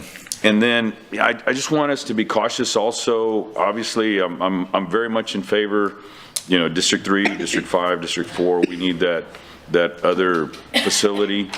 But, just very much as we came into the Billwick pool, all of a sudden now, we're looking at the hours of operation. So we just need to be conscientious, Right. that we're conservative with regard to ensuring that, it's within budget, and that we're conscientious about how we're going to staff it. And so that way, because we know that if it's going to be much more enhanced, we just need to be prepared, so that way when we look at that at 2 years. Yeah, we agree with that, Councilman. What you're saying is we need to be able to afford to operate it. Exactly. It's one thing to build it, but if you can't operate it, that's the more expensive part. Yeah. It becomes a challenge, and when you're faced with financial decisions like we are in this budget, it's hard to keep a brand new facility open if you're closing others that have been around for a long time. Absolutely. So, and see, that's the thing too, is that sometimes we just need to be cognizant. You've heard me say for the last several years, how are we measuring our efficiency? In transportation, I remember it was a cost per rider, cost per mile, and I know that I'm sure there's a different coefficient, but I think that's the thing that we have to determine. Unfortunately, if you have a facility that is not accessible, then it's very easy to say we're not doing what we should be doing, but we're not shutting down because we're shutting down a library. But once again, it's an inefficient process, and we need to ensure that the public understands what we're trying to do, what we're trying to move forward. Right. So anyway, thank you very much. Thank you. Councilman Pusley. Thank you, Mayor. Peter, before we go hang our hat on this $192,000 number, I just want to make sure that whatever we do before we go forward on the Garcia Library, that we have whatever meetings necessary with CCISD to make sure that we're doing what they think we should be doing with respect to security for that facility. Okay, we'll do that, Councilman. We need to make absolutely certain that they're comfortable with what we're going to do on a go-forward basis. Okay, we will. We've had constant communication with the CCISD, real estate, and superintendent. I personally met with the superintendent on the whole issue, so they're ready to, this is not your question, but they're ready to take over the building. In fact, hearing what we've talked about here, they've given even more real estate swap options for us. Good. It would be a real estate transaction, not a cash payment, but an equal value of real estate from CCISD would be transferred to the city. Yeah. And then so just this week, they gave us even more options, which indicates they're even more ready to move us along, so to speak. Maybe we could even find a new location, not have to pay for it for Exactly. an outside library. Right, exactly. Okay. Yes, sir. The We'll other work with that thing- security because Laura is being generous here and not really talking about it much, but there's been several security issues that, because of the school setting, that it's not safe for the patrons of the library or the school students for that matter. Yeah. And we're talking about the building, the roof, that type of thing. You know what I mean? Yeah. Yeah, I know I made the comment, trying to be funny here a few months back about why are we spending all this money for security at the libraries? Or Yeah. we having that much problem with the libraries? But Yeah. apparently we do have, Yes, we especially do. when we open them for cooling centers and that sort of thing. Right. Yes, sir. And I do want to say something related to security in terms of public libraries. Shortly after we had the security guard agreement come to you, they unfortunately had a fatal shooting at the Brownsville Library of an elderly individual. It was something that should not have occurred, and I did reach out, or had a former staff member had just come from that, and they said they did not have security most of the time. And so what we want to show is that we're doing everything that we can possibly do. We know we cannot prevent things, and this was just unfortunately a disagreement, and the elderly man left the library, and the other individual came out and shot him. Well, Laura, I know the city does everything. Everybody does. Yes.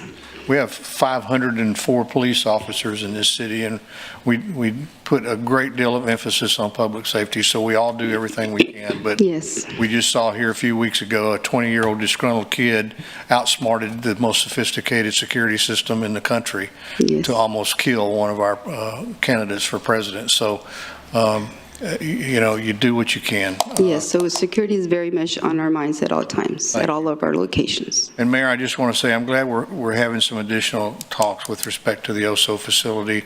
Yeah. I think as far as the educational part of that, that's not a core responsibility of the city. It's not, Exactly. we're not supposed to be doing that. Right. There are better organizations in this community that would provide a much better service at that than we ever could. Absolutely. There's several good conversations happening. We'll have information soon on that. Good. Yeah. Thank you Yes, very sir. much. Yeah, thank you, Councilman. And just one last thing, with respect to our libraries, when our generation moves on, the next generation has a different perspective about how they utilize libraries. And we need to be thinking about that, because they carry a library around in their hand. And we need to be thinking about how that's going to impact our libraries in the future, and how we address that, and how we can keep our libraries to where they are still important or carry an importance in our community. So that's going to take a little thinking outside the box. Yes, sir. We agree. Yeah. Councilman Klein, I think you have a comment, and then we'll go to Councilman Suckley, and then we'll be done with comment. Thank you, Mayor. Can you folks hear me okay? Yes. Thank you, Laura, for the presentation. Yes, sir. I just want to make a couple of quick comments about the vital role that I think that libraries and Peter's mentioned senior centers a little bit ago as well, that libraries and senior centers both serve here in our community. Virtual access to libraries, the library materials is good, but the physical access, I think, really cannot be overstated. And I say this because, I had the chance to go to France to visit our sister city in France last May, and they relayed to me a tragic story over there, especially now coming out of the pandemic. An elderly person, I believe a woman, who had isolated herself and passed away, and her death did not become known to the public for 2 years. Until after she had passed away, because she had automatic payment billing set up, and that sort of thing. And I think that our libraries and our senior centers can really help to alleviate that problem, to prevent that kind of isolation as we move further now into the 21st century. And along those lines as well, again, I think Peter mentioned this before as well, the Zavala Senior Center. I'm a bit skeptical, I think, of how well that model is working with having basically kind of privatizing the senior center or having a private entity operated.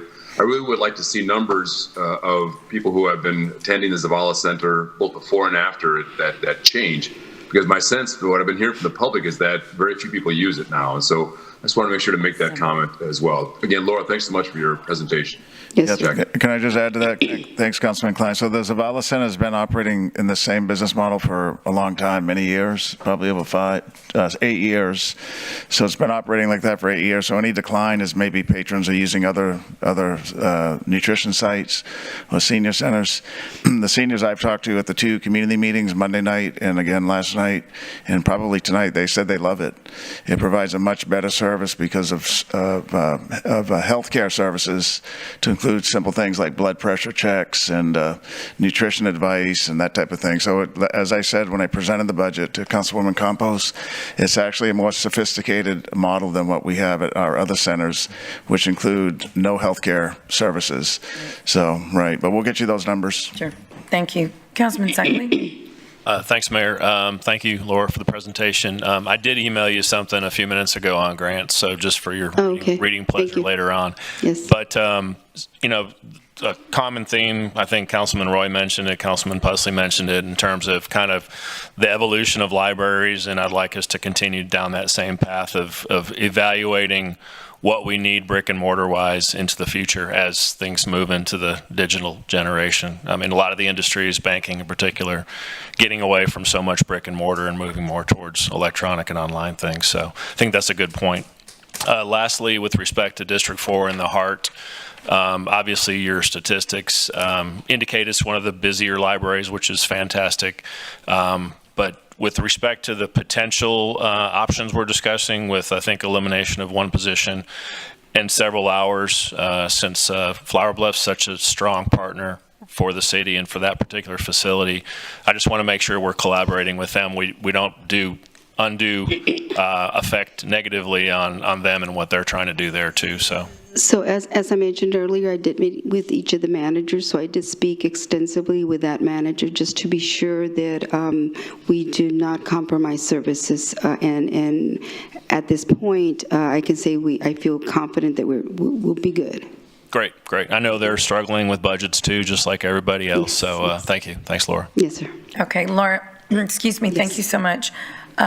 We appreciate the presentation, everything you're doing. And again, these are recommendations and things that we're going to be discussing and taking, into consideration in terms of how we move forward. So next, thank you, Laura. Thank you.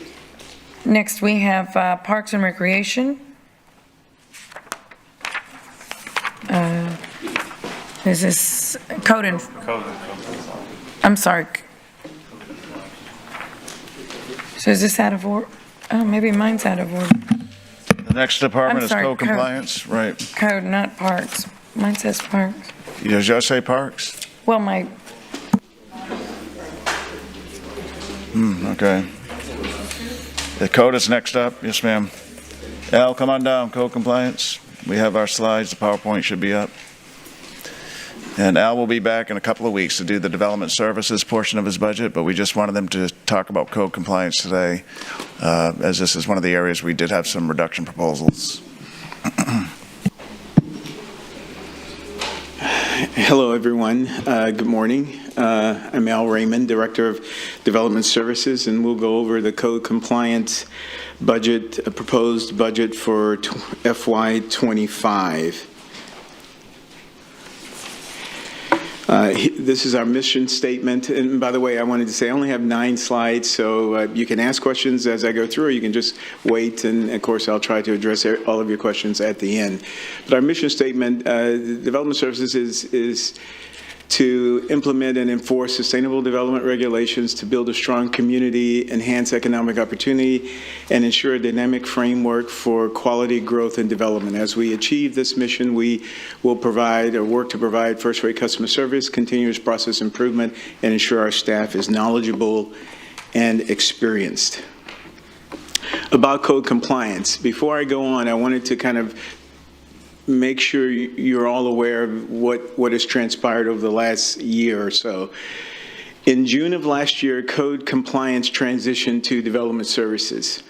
I had mentioned this to Peter several times during my duration here and basically said, hey, it's the same, it's two sides of the same coin. One side deals with the environment being built.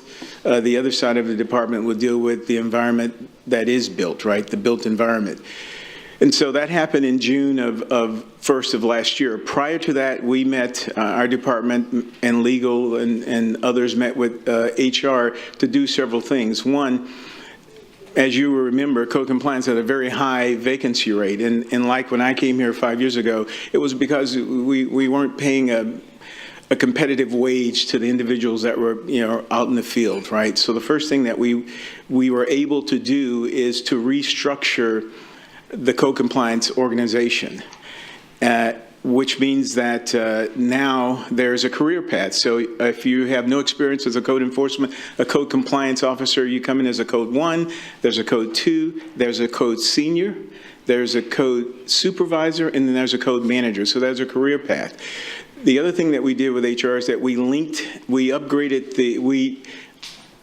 elevated the grade, if you will, the salary grade, and we linked that to base certification, right? So this group, like Development Services, attach their base job to base certifications. We also, this council approved money so that we could incentivize additional certifications, just like in Development Services. We do that for 3 certifications, $100 a month, a total of $3,600 a year. All of that helps with staff development, staff professional growth. It helps with retention, and it also helps us recruit. Now, we're not Houston or San Antonio. We're not at that level, but we do pay a competitive wage now, and we get the return in investment based on the quality of service we get from our individuals. In addition to that, when they came over, we put our heads together and we, if you will, change the model of how code enforcement works within the city.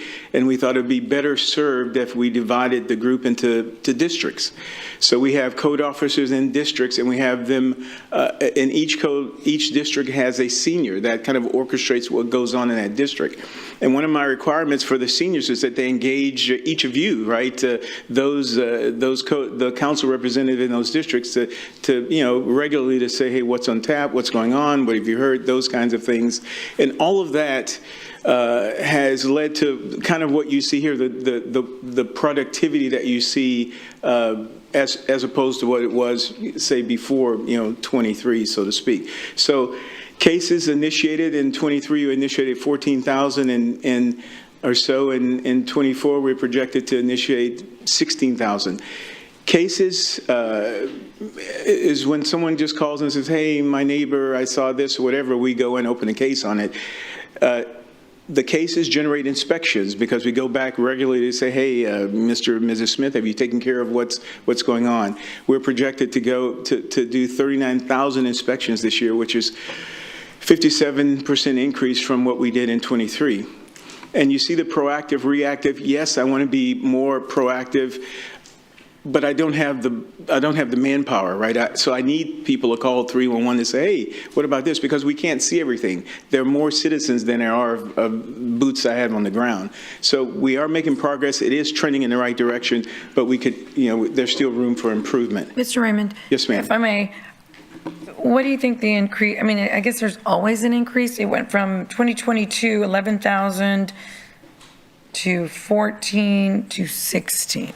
So, what do you think the cause is of? Well, one, they were, like Development Services, there was a huge vacancy, and we had to kind of correct that. Code enforcement had a huge vacancy, right? If you remember 2 years ago when Linda was here, she would, one of her things was, hey, I'm understaffed, right? And I've got to share this with you, and I'll say it several times. Even though as fully staffed, I have 32 officers, that's still grossly understaffed. So, when we finally got the staff reconciled, which we did in 24, because right now I have just 2 vacancies in code. That's great, right? So now we can do more because I keep people, and believe it or not, which is surprising to me, we don't lose a lot of staff now because I think we are competitive in every area we need to be to attract the quality people, and they want to stay, and of course they want to grow. Great, thank you. This is the overall org chart for the department. As you see on the right-hand side is code compliance. I was just about to say code enforcement. I'm trying to rebrand that group to code compliance. I have 42 staff members in that group. 37 are funded by general fund, 5 are funded by CDBG. And if you go down to the bottom on the right-hand side, again, that's the code officers are 32, 27 are funded by general fund, as I said, 5 with CBDG, and the rest is administrative. And I'll say it several times, and it's still not enough to be effective, right? We do what we can do, but there's always a need for more. The accomplishments, there are many things we've done, and the first one is what I shared with you earlier about reorganizing and getting into districts. I think it allows us to touch the community. It allows the community to know us better, and they see the same face over and over again, which creates the relationships I think we need to be an effective operation. On Achievement 2, we're slated to do probably 1,800 abatements this year at the end of this fiscal year, which is September 30th. That's tremendous because last year we did 1,000, right? I got to make a caveat here. Last year we had about 4. It was hard for us to keep contractors, right? Local contractors, for many reasons, right? So we met with procurement, we met with legal, and we updated or reduced the insurance requirements for contractors, and we elevated the fees that we pay, because when I looked at it, I thought, oh my gosh, who would do the work for this money? So we tried to reconcile all of that, and so right now we have 12 in the stable, right? And that's how we can achieve so many more abatements. But of course, as you say, 1,800 in the city this large, that's still not a lot, right? So there's still so much to do, and it's very, it's a cycle, because when I finish mowing this lot or whatever, and I get to the end of, a month or two later, I've got to go back and do that lot. So you never really quote unquote catch up, but we could make a bigger impact with more.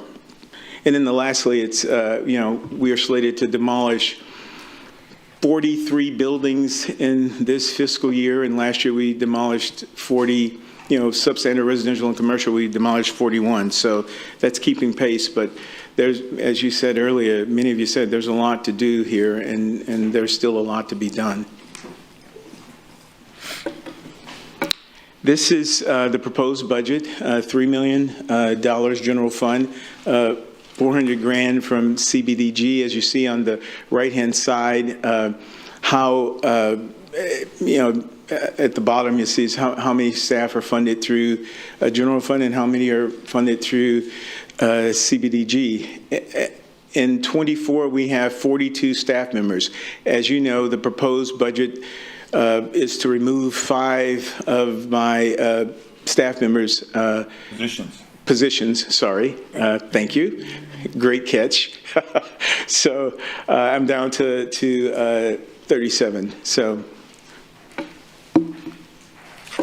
here, this is just the kind of saying the same thing, right? It says fine. You see fines and fees there. It says revenue, but this is a general fund department that generates no revenue, obviously, and these are our numbers.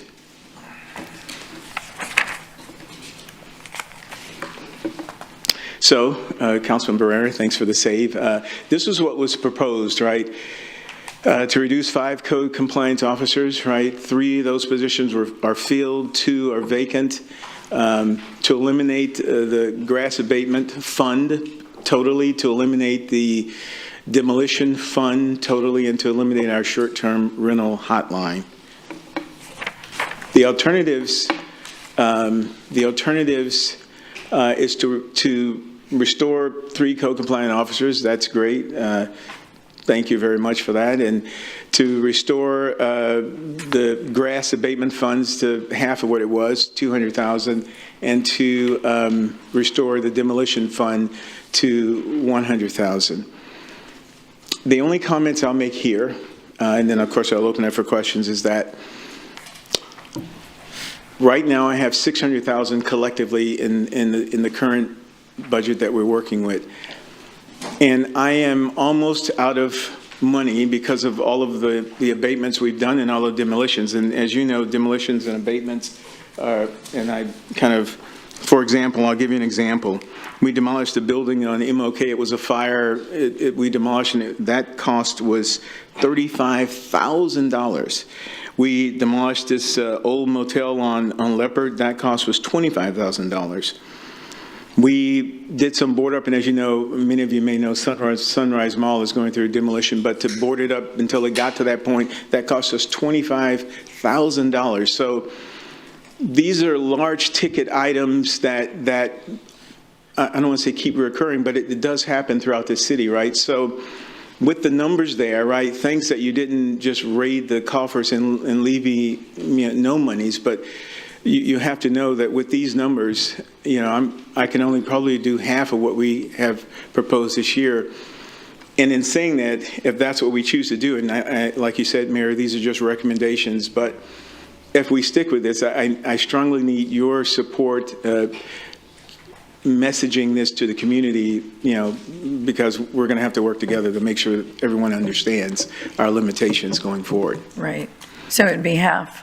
Yes, possibly half. Roughly. So if we did 1,800 abatements this year that were proposed, we'll probably do 900 or less, right? And it all depends on the size. I can do a lot, or we can do which is a residential lot, or someone who owns acreage. We've got to knock that down. So it's challenging, and I understand, like Peter said about, and you said too, about balancing a budget. But whatever the outcome is, we're just going to need to work together because it will be challenging. Can I just add that I mentioned it in my budget presentation, and we talked about it yesterday with Al, but there are alternative choices, and that includes aggressive ticketing for violations, and we have 2 examples where it worked. And so, yes, we could spend $1 million and go quickly and abate it, but there's other methods that includes daily, weekly ticketing that worked in King's Crossing, where the mowing wasn't being done, and we tried option number 2, which was aggressive ticketing, where the owners of the property had over 80 citations and had to appear weekly in municipal court. And when the owner didn't appear, there was a warrant out for his arrest. Guess what? It's nice and clean now, right? And so the other one is Al represented the Sunrise Mall, same thing. Right. We aggressively ticketed that owner, whoever the owner was at the time, and now they're demolishing it. Right, so we're trying to be mindful of taxpayer money. We do know, and Busley and I have talked about it a lot, nobody wants to see these blighted structures in the community or high grass. So we're trying to find that compromise. That's why we put these additional alternatives on. So there are other choices. Absolutely. To get the same result. Right. And so I just want to add that. I agree. Thank you for adding that, Peter, because I think we could always do a better job of enforcing what's on the books, which have a positive outcome. That said, quick question. Are any of these, the cost, let's say it was $25,000, is there a lien put on the property? Absolutely, we lien the property. Do we recover, or does that take we years? we only recover the lien if they move the property. If not, it just sits there forever. We checked last year. We have liens dating back to 1954, right? So that means the property. So and we could, I haven't had a chance because we're working on some other things, but we can look at saying, hey, now does the value of the property now? Does the cost of the lien now outweigh the value of the property, right? So there are some things we can do now to kind of reconcile that, but right now, it just rides on into the future until the property is moved. Okay. Councilman Suckley. Thanks, Mayor, but you stole my question. So that exact example, for example, Sunrise Mall, reportedly, there's a development that's going to occur there in the middle amongst all the big boxes. Yes. So I would assume that we're collecting that $25,000 back that we spent over the past year or so doing the abatement. Since the property hasn't... It hasn't changed hands. It's the same owner. Well, either way, if they can procure funds for a huge development, great point. We certainly ought to be getting paid. So, yeah, thanks. Good point. I'll get with my legal on that. Yeah, and let us know. Yes. Councilman Pusley. Al, thank you very much. There probably hasn't been a council member who's been more involved in this than me, and I know you all are aware of that. I think this is a big issue for the city. For years, our motto here was Corpus Christi, the beautiful city by the sea. And one of the reasons I came to this council was when I drive around Corpus Christi, that motto isn't necessarily true. And I think especially, Al, as it relates to like the entrance to the city of Corpus Christi, when you drive in here on Interstate 37, and when I get closer to downtown here, I can look at like the houses on Sam Rankin and the houses on the other side of the freeway, abandoned structures that have been abandoned for years. And so I fully support us continuing the funding of code enforcement at the level that it's been in the past. I think to cut code enforcement at this point would be a serious mistake for this city. We have a number of issues we have to take care of. Now, having said that, I will say that from my working with your department, and I don't have all the answers to this. We're going to have to get legal involved and whatever. But I think number one, it takes code enforcement too long to process an issue. Just like Peter's example, when we have a person who's illegally parking a vehicle on a vacant lot, and it takes us 6 weeks to do something about that, that's too long. So we have to find quicker ways to deal with these issues, including the possibility of us having to pass a new ordinance to take care of that. I also think in respect to these liens, just like when we put liens on properties that haven't paid taxes, Peter, we ought to look at aggressively pursuing those liens however we need to through the courts. We have we use Linebarger and Grogan for processing that kind of thing, and we ought to aggressively work with Linebarger to see if they can't help us process some of those liens. But we need to figure out how to get from point A to point B. It would save, I think, a lot of time, obviously, for your code enforcement department, and a lot of money if we can figure out how to shortcut some of this. For me, it's the old adage, it just takes the city too long to do anything. And when citizens or council members turn in, information about some problem area, we ought to be able to address that in the shortest period of time we can figure out how to do it. And so I think on a go-forward basis, the one update that code enforcement needs is to figure out what those shortcuts need to be. Thank you, sir. And I want to say at the same time, I appreciate, the new format of the code enforcement. I think we're seeing many improvements with respect to that. And y'all have done a great job in trying to handle that. Thank you, but sir. I think cutting staff for code enforcement would be a mistake. Thank you for that. And I wanted to say, yes, I know you kind of hammer us all the time about the effectiveness and the speed at which we work with. And the email I forwarded you, we're addressing that. There are some things that we can do, but there are some things where our hands are tied because it's state law, right? But we're looking for other ways. There's more ways to build a mousetrap, and we're looking for other ways, and we'll continue to do that. Thank you, Mr. Raymond. Councilman Barrera. Thank you, Mayor. First off, I would agree with Councilman Pusley. First off, I just have to, I know she's not here, but, Grace is my liaison, and I think she's amazing.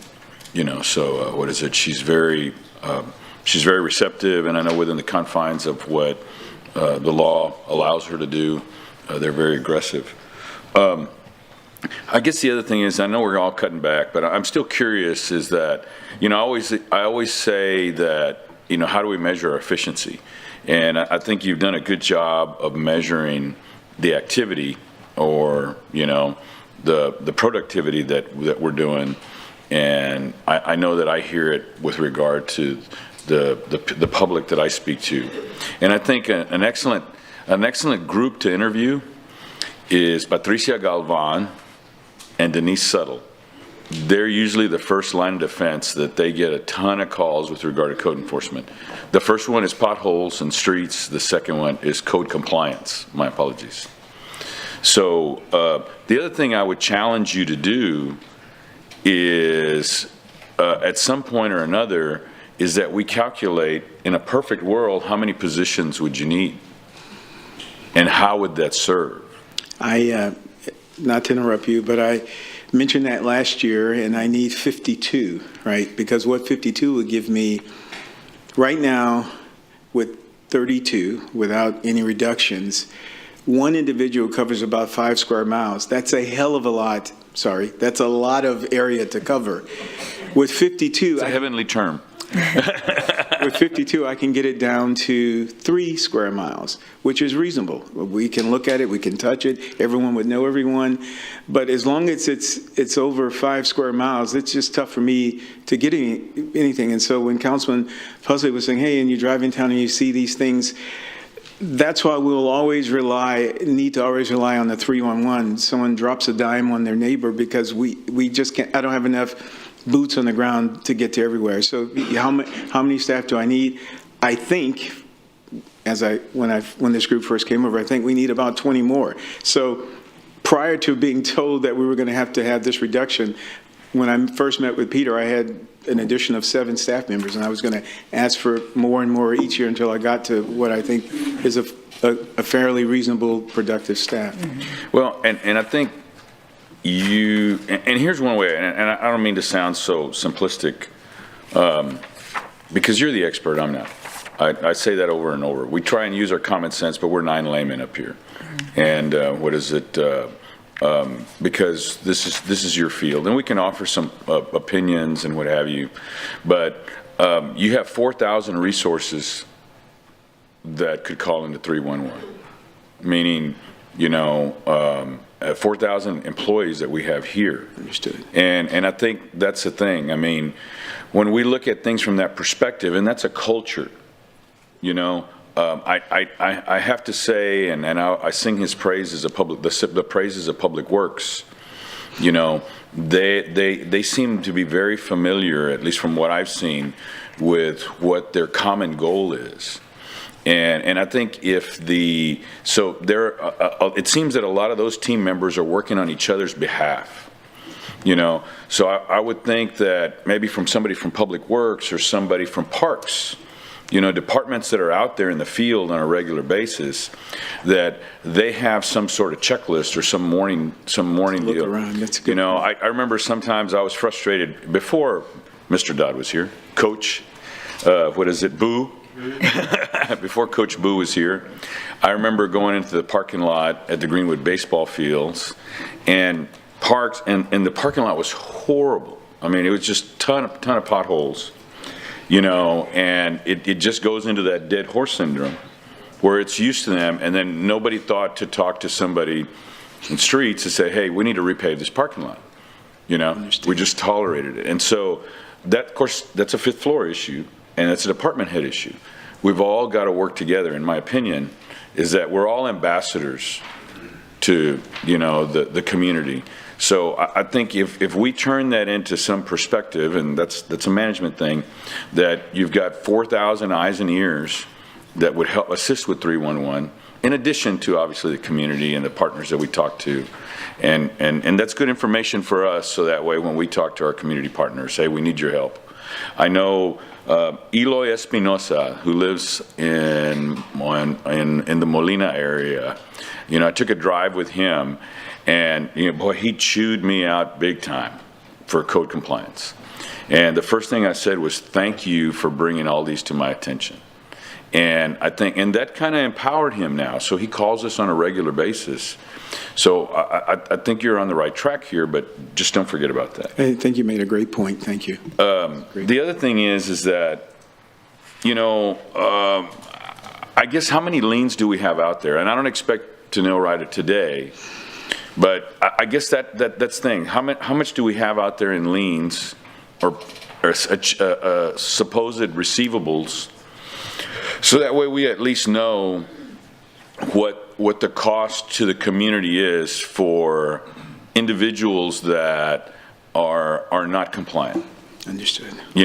Not compliant. And I know here as of late, municipal court has gotten very aggressive with regard to, I know Councilman Suckley, I know Councilman Hernandez have had their chats with, the presiding judge to ensure that there has to be some level of enforcement. Once the citation is written, understood, then we have to follow through to ensure that there has to be some level of enforcement, because I think that's a challenge sometimes, and I know this is more of a municipal court thing, but sometimes a judge looks at the one case versus the consequences associated to the neighbor. Understood.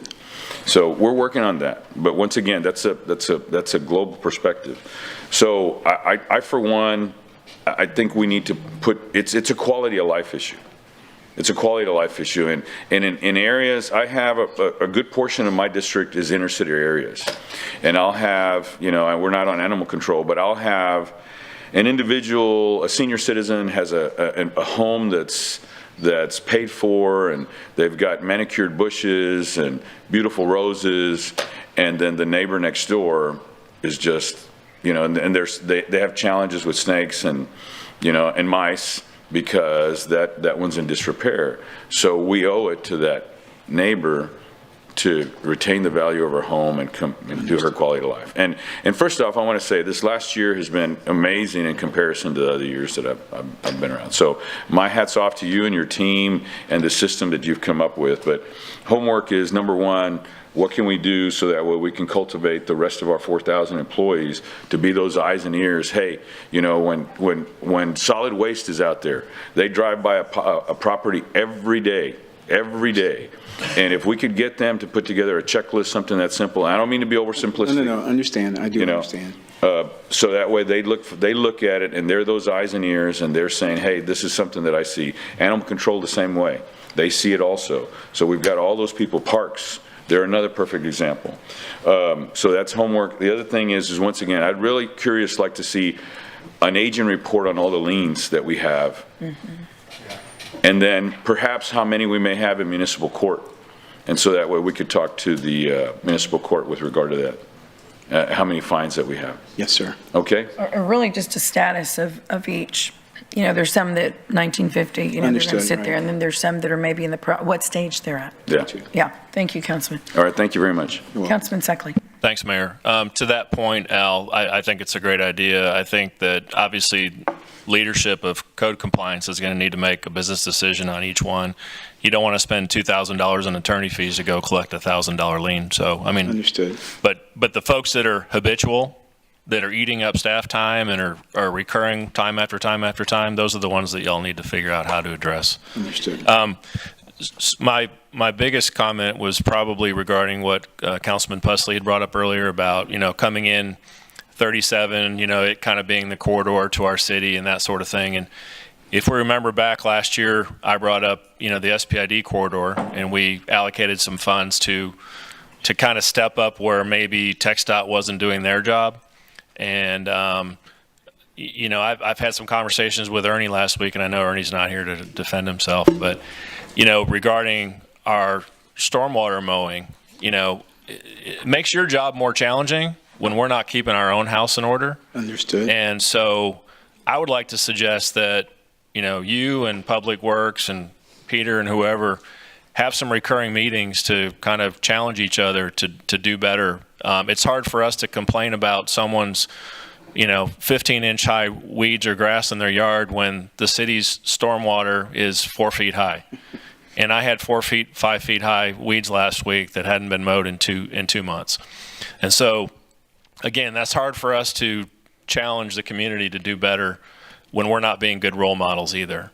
So, I think, but to that point, I get a lot of calls on TxDOT stuff. I'm annoyed knowing that we don't have much of a hammer with TxDOT.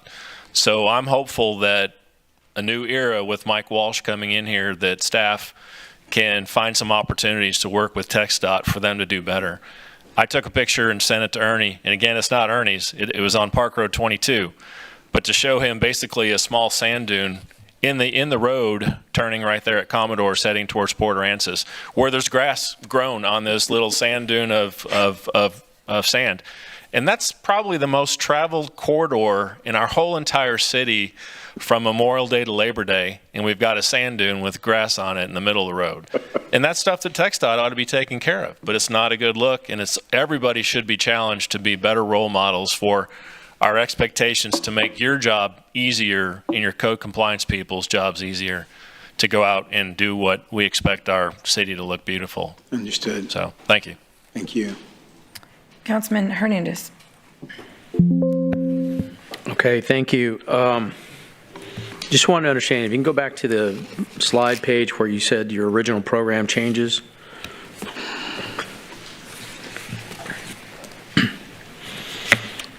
It specifically said the reduction, eliminate funds for demolition by $200,000, but you don't have anything budgeted in your line item budget for demolition. It's actually zeroed out. So what's the actual proposal? I'm sorry, one more time. I'm sorry, I'm waiting for this to come up. Ask the question again. I apologize. Okay, so in this page, the original program changes. I don't know if you can see it or not. What page number? There is no page number, but Al. Yes, okay, it's up now. Or I have it now. Okay, so in looking at it, it says eliminate funds for demolition, but I'm looking at the line item budget. There is no funds assigned for demolition cleanup. You went from $600,000 in 2024 to zero. Well, let me rephrase that. $600,000 in the original budget, $816,479 in the amended budget for 2024, and then nothing in 2025 in your line item budget. So is it your... It's all in, how can I say it? We divided it up for this presentation, but my abatement budget is just a whole number, so it's combined, actually. So that's $600,800 because we carried money over from 23 into this current fiscal year, but the $600,000 is, in theory, for abatement and for demolition. Because we use it as we need it, right, for both. Okay, I'll have to get with you in specifics on how you have it separated out in the line item budget, because it's not there. Also, I'd made a... I'm sorry. Councilman Amy Cowley, Assistant Budget Director. The $600,000 in 24 represents the $400,000 for grass abatement and the $200,000 that was eliminated, and so that's why you see FY25 as zero. So, okay, let's go through that, because you need to be more specific on how you have that set up because it's not identified.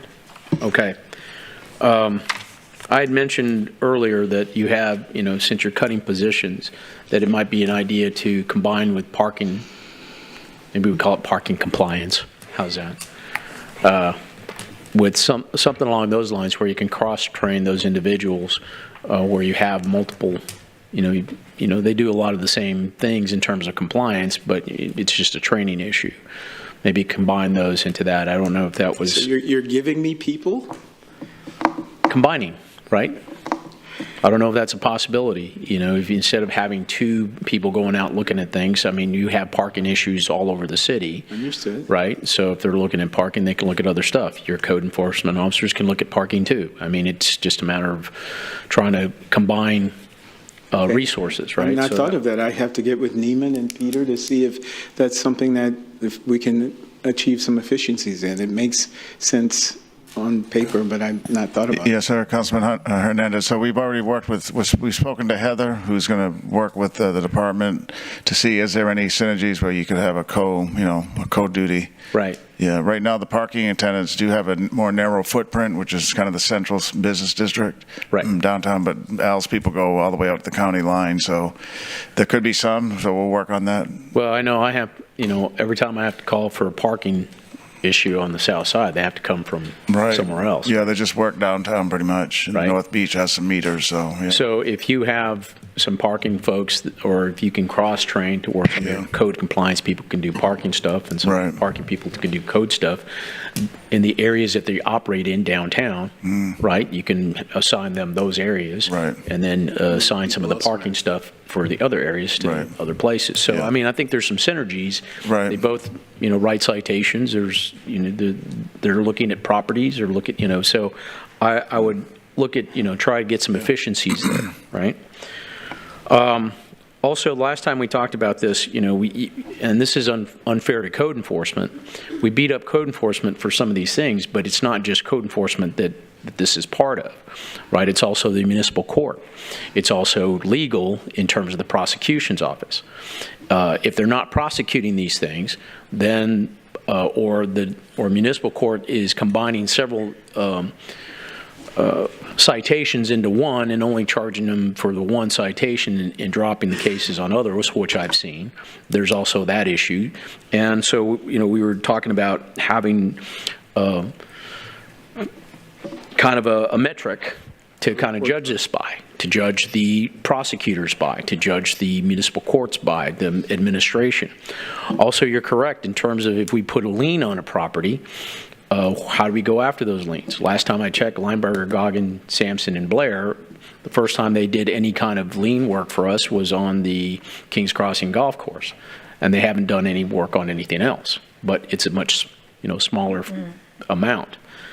So I want to say what the effectiveness of that is. I mean, how many liens that we put on properties for demolition that we haven't recovered? How many citations have we not recovered funding from? And that's not code enforcement or compliance, excuse me. It's not you guys. You guys are just writing the citations. It's the back end. So, sorry, did you want to? I was going to say, and you've asked that before, and so what we've done to try to respond, because you're right, it's not code enforcement. Code compliance. It's not code compliance. But by the way, one of the things you guys, this group said to me last year when we were here on August 3rd, hey, we never hear from code compliance. We don't know what's going on. There was no real touch about, hey, this is what's happening. So when they came over, when they transitioned in June 1st of 23, maybe July or August, we started this monthly report that we send out to each of you. And there's a lot going on, but I limited it to one page because I wanted to make sure everyone had a chance to kind of thumb through the highlights of what's going on. But at the end of this, at the end of the 5 districts, the 5 pages, there is a summary called citation activity. Now, to your point, it's not a necessary report card of the citations we issued, because citations go on forever, right? And when they are adjudicated, it could be adjudication for something that was issued 2 years ago or whatever. But it does say, well, how many citations we issued this month? What was the disposition? Thrown out, dismissed, whatever it is, so that you can have kind of a thumbnail look at, oh, that's how many citations you issued. This is what happened. It kind of gives you this overall look. It's still not kind of the report card that you're asking for, because that, and let me share something with you.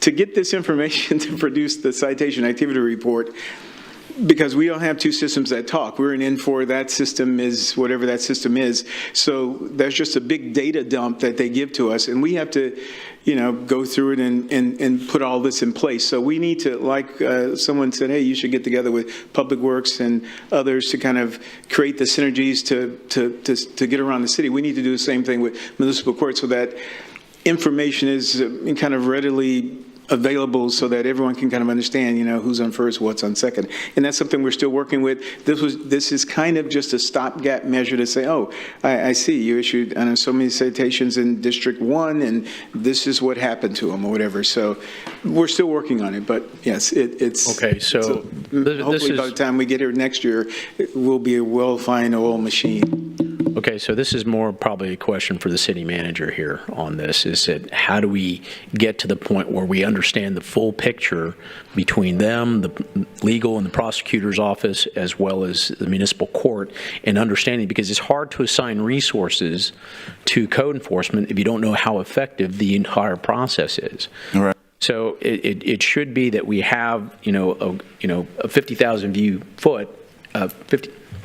50,000 foot view right. of the situation, and not try to, have these things done in isolation and not have the complete picture. Right, yeah, we're familiar with the issue, Councilman. We've had some initial assessment of it, but we need to do more is the answer.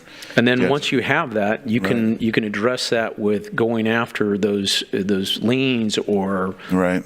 Back due judgments that we haven't collected, right. And so you can have that opportunity to do that stuff. Right. If not, if we don't have the idea of the big picture, right. we'll never be able to get there. Yeah, we agree. And actually, we did, Councilman, we did get the numbers on liens that were outstanding. It was years ago, but they did provide us with where some of those, and they moved them. They started moving some of those out. They were all kinds of liens. I think they were for buildings. Right, and the example I gave, obviously, we started going after them with the Kings Crossing golf course thing, where they hadn't paid $60-some thousand in utility bills. They hadn't paid, the mowing that the liens that we put onto that were close to $100,000, and we finally got, and I don't know where the position of that is. I haven't checked back in with Paul Chapa on that, but we'll have to kind of understand that. So maybe that goes on as a sample for the other liens and items. So I just think there's money there that we haven't recovered. Yeah, and thank you for that. I'm going to call it a newsletter, Mr. Raymond. It's very informative, and to your point, Councilman, it does give a high level overview of what's going on. So thank you. I know y'all put a lot of effort into getting that out. Councilman Pusley. Oh, were you done, Councilman? Yeah. Sorry. I'll get with him on the individual line. Okay. Thank you, Mayor. So real quickly, to kind of expand on or add to what Councilman Hernandez is saying, and also what Peter said a few minutes ago. So if the police department, if a police officer stops somebody for speeding on the highway, gives them a citation, and they go to municipal court to process that citation, and the individual that received that citation says, well, Your Honor, I'm not speeding anymore, so you can drop this ticket, and the judge says, yeah, you're right. Well, that's not how it works, but that's what we're doing in code enforcement. What our judges is, maybe it's not your fault, and I am on the municipal court committee along with Councilman Barrera and Councilwoman Campos and Councilman Hunter, and I plan to talk to the chief judge about this. We went through all this trouble, this guy who violated for weeks, he was in violation of one of our codes. And Peter, this is important. And when he finally complied with what you had been trying to get him to do, the citation went before the judge, and the judge said, well, since he moved the vehicle, I'm dropping the case. And we can't do that anymore. And so, Peter, your point a while ago about processing these things is extremely important. It's no different than them receiving a citation for speeding on the street. Just because you're not speeding now doesn't mean that we just throw that ticket away and move on down the road. So we have to do a better job, and we need to talk to our chief judge, and I plan to do that, about when we have somebody who's in violation of one of these ordinances for weeks and weeks and weeks, and then they finally comply, that we just brush that aside like it never happened. Mm-hmm. Yes, sir, Councilman. Yeah. Okay. Mr. Raymond, thank you very much. We appreciate the presentation. We're going to take a quick 10-minute break, and then we'll come back and finish up with Parks and Recreation and employee compensation. Thank you. Thank you, Al. Thank you, guys.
Okay, we're going to reconvene our workshop and pick up where we left off, and that would be with Parks and Recreation.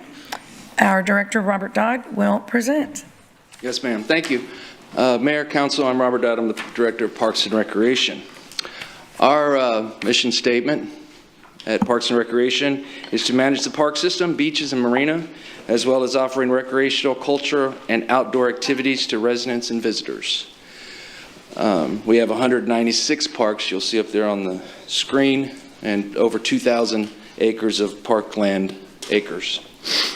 Our organizational chart, our department has a total of 604 positions to carry out our mission. We have 240 full-time positions and 364 part-time positions. The Assistant Director of Operations is Tyler Florence. He also covers the Community Relations and Engagement Division as well as our park operations. Sergio Gonzalez is our Assistant Director of Programming, who covers Gulf Beaches, Natural Resources, and Program Services. Jonathan Atwood is our Marina General Manager, and he oversees everything that is the marina. Monica Benavides is our Special Project Manager, and she works with our CIP projects, as well as other projects in the parks. And lastly, Maritza Rodriguez is our Finance and Resource Manager, who manages our budget for finance and our HR division. Some of our community partners are listed. Up there you'll see VFIT, who handles our Endurance Fest and our Safe Fun Fit weekly program.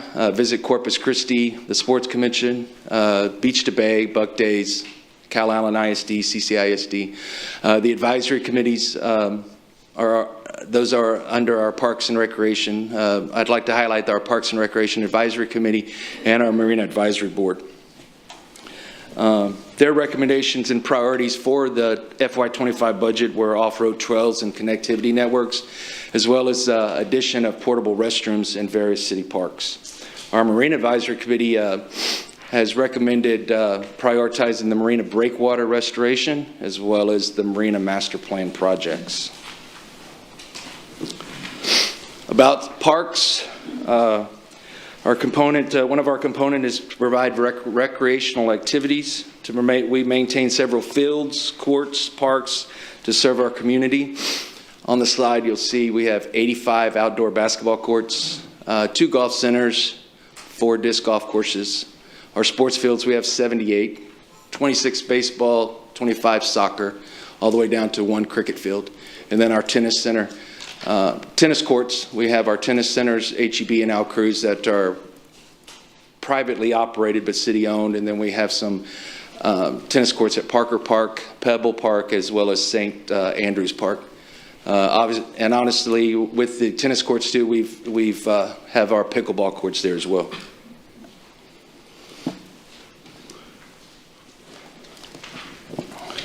Moving next to our pools and splash pads.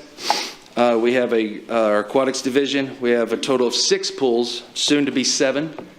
We currently have about 97,000 annual visits to our pools. We also have 5 splash pads and 1 interactive fountain, which is our bayfront fountain. Councilman Hunter. Yes, sir. Coach Dodd, can you go back a slide? Because you say you have 85 basketball courts here, but on the Corpus Christi website it has 81 listed, and some of them are associated with schools. So are we counting the CCISD parks as our parks? No, sir, those are ours. Courts? Correct, Tyler. And so Woodlawn Elementary School would be not CCISD. Associated. Not associated, yes, sir. So it shouldn't be listed on here then. And then my biggest issue with some of the basketball courts, as you've known, is we just need to repair them. And it's not just the basketball courts. District 1 has some of its baseball fields that need to be updated, and the backstops are just completely rusted through. If you have one kid that falls back trying to block a ball or whatever, kickball or whatever. Yes, sir. That's tetanus central. So if y'all could, I would just want to make a couple of notations, because you actually have gone over there and done some good job on some of these basketball courts and some of the backstops. I just want to appreciate that. I'm glad we've been bringing it up. But your Comal Park or Comal Street, The Google Maps image is 13 years old, so we probably need to get an update and head back over there and check that one out. 2601 Airline Road Park, the rim's completely rusted and there's no net. Brandywine Park, if anyone wants to look it up online, it says it's permanently closed.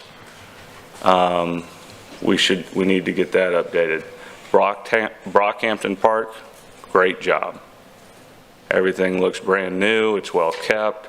You can actually play, the kids can actually practice out there and not have a baseball come at you like a knuckleball hitting the wrong side of the dirt. Same with Camargo Park. And then Catalina Martinez, and this, I've only made it to C on our list. Catalina Martinez, I think y'all should look at. Probably the most desperate, the rim's not even, it's like this, rusted, no net. And I'm sure a lot of those kids would love to go out there, so. Yes, sir. And just please keep up the momentum working on those parks. I do appreciate it. I have seen some of the results. We just need to continue to focus. And as a previous athletic director, I'm sure you know what the facilities need. Yes, sir. Well, and we have replaced, I think we've replaced 54 backboards and rims so far, and we're getting to those, the ones that probably you've mentioned that maybe you've seen, but we will get to those for sure. Yes, sir.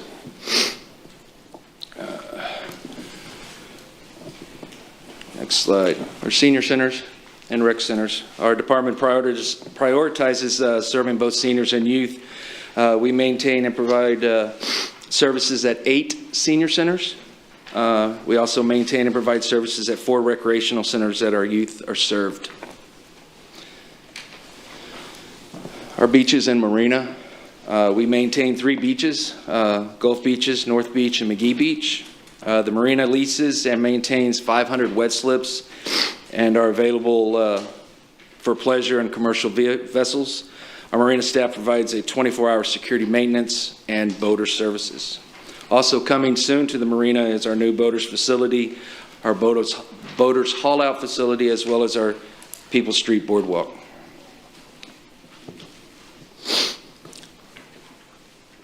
This breaks down a different components that make up the Parks and Recreation budget. The total budget is $40.1 million. The majority of this is directly from our general fund in the amount of $22.8 million. And this funds our services such as athletics, aquatics, gyms, and senior centers.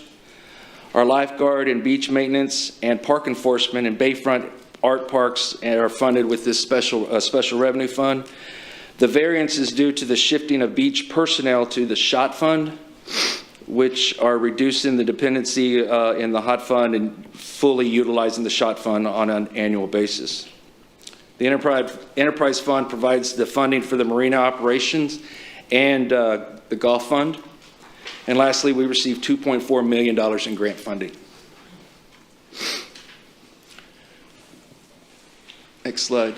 Thank you. The next slide shows a breakdown of how our positions at Parks and Recreation are funded. We have a total of 604 positions mentioned earlier that are 79% funded by the general fund. In an effort to provide saving to the general fund, we have moved 19 of the beach lifeguard positions to the SHOT fund, which included the increase on the table. We have a net increase of 45 positions in the general fund this year, mainly due to the increase of our after-hour kid power. The vacancy rate of our full-time and part-time positions is currently 8%, and our staff have participated and hosted several job fairs, and we are made organizational shifts to reflect that. Last year's fiscal year, the vacancy rate we presented was 29%.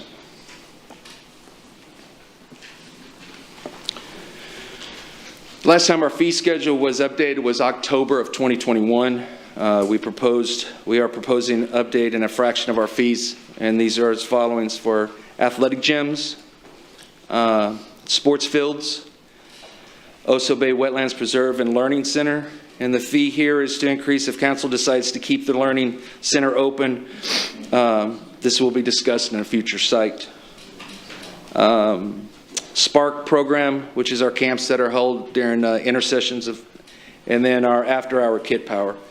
And this will move, the after-hour kit power fee would only affect the 99 to 109 would only affect the Cal Allen ISD. That's what we charged CCISD for several years, and now we're just moving that to be consistent with everybody, with Cal Allen and CCISD. Next, our maintenance budget for mandates.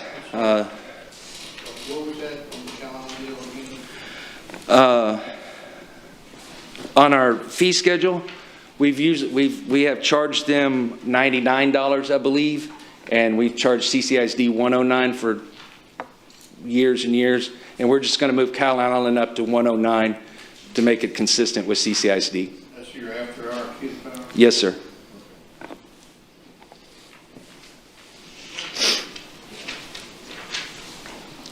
Sorry. Okay. Bill Witt, our maintenance budget and mandates, our Bill Witt Aquatic Center maintenance for $55,000. In FY24, Parks and Recreation received a prorated amount of $380,000, and the additional requested amount is what is needed for the additional operating expense. Will cover purification chemicals, electricity, building maintenance and services, and obviously training to our lifeguards. Water Garden is $297,000. We received a prorated rate of $135,000 last year, plus $70,000, which was one-time charges. This would also includes purification chemicals, maintenance and repairs, and professional services. Cole Park Splash Pad maintenance, $6,000. In FY24, Parks and Recreation received a prorated amount of $19,000. Addition for the FY25 amount is a decision package. The total would be $25,500. Operational improvements is for $250,000 to replace a 12-yard dump truck, and our after-hour kit power is $561,000. To obviously the revenue that we have coming in would cover that.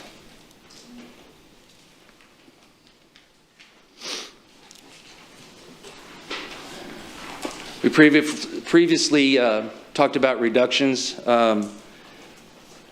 The first would be to reduce budget associated with the natatorium for $127,000. Reduce two positions at $120,000. That would be a welder and a park planner, and they are both vacant at the present time. Reduce programming at the Oso Bay Wetlands Preserve and Learning Center. Privatize two senior centers, and utilize funding from programming shifted to the health department, which would be our Safe Fun Fit and our Endurance Fest. Some alternatives to that. The current proposal at Oso Bay Wetlands was to close the Learning Center. The alternative option would be to reduce Learning Center hours to 8 to 2, Monday through Friday. Currently, they are 8 to 5, Tuesday through Saturday. We would keep an operating budget of $401,000, which would be a saving of $223 to us, and retain 4 positions and eliminating 4 positions. And programming would be available. Senior centers, privatizing Greenwood Senior Center and reducing budget to maintain building at $14,000 and reduce 3 positions. The alternative is fully fund Greenwood Senior Center at $213,000 and draft an RFQ to privatize the center with something like we have, the model we have at Zavala. The Marina replacement of the improvements for the Marina would be the replacement of the public boat ramp floating docks. This is $219,000 funded through our TERS funds.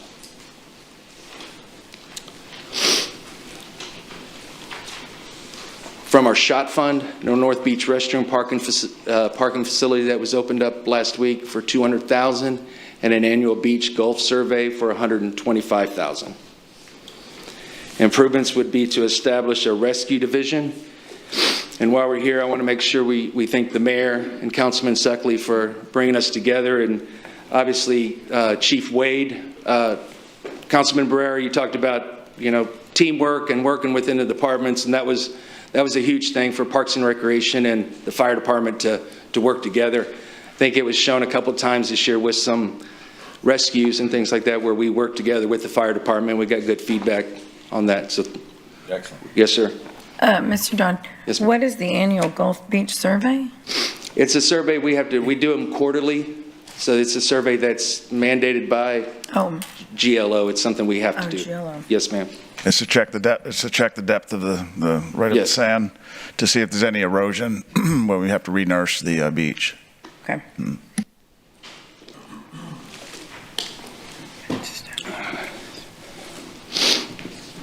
Park development funds. Total park improvements would be $1.14 million. This would be citywide at 33 different parks. These would be benches, swings, picnic tables, and water fountains. Some of the highlights from each district are listed there as well. This is a fund that we did an audit on a couple of years ago and restructured the payment and a lot of the policies. One of the policies, it used to be called Community Enrichment Fund, right? And one of the policies that didn't exist before is annually in the budget process, we would bring the plan to utilize the developers' monies into the parks, and that's what we're doing good on that again, keeping good on that again in this budget. So 1.14 in developer participation funds basically would be allocated in these parks, and it's in the same general zone where the revenues came from the developments. Yes, sir. Thank you. Next slide, our CIP projects that were completed in FY24. There was a total of 13 of them at a $51.9 million in FY24. And the last two slides are some updates from our CIP projects that are moving forward. And gives you an explanation in the project status as well.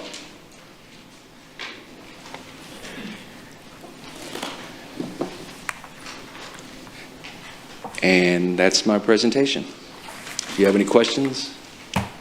Sure. Councilman Suckley.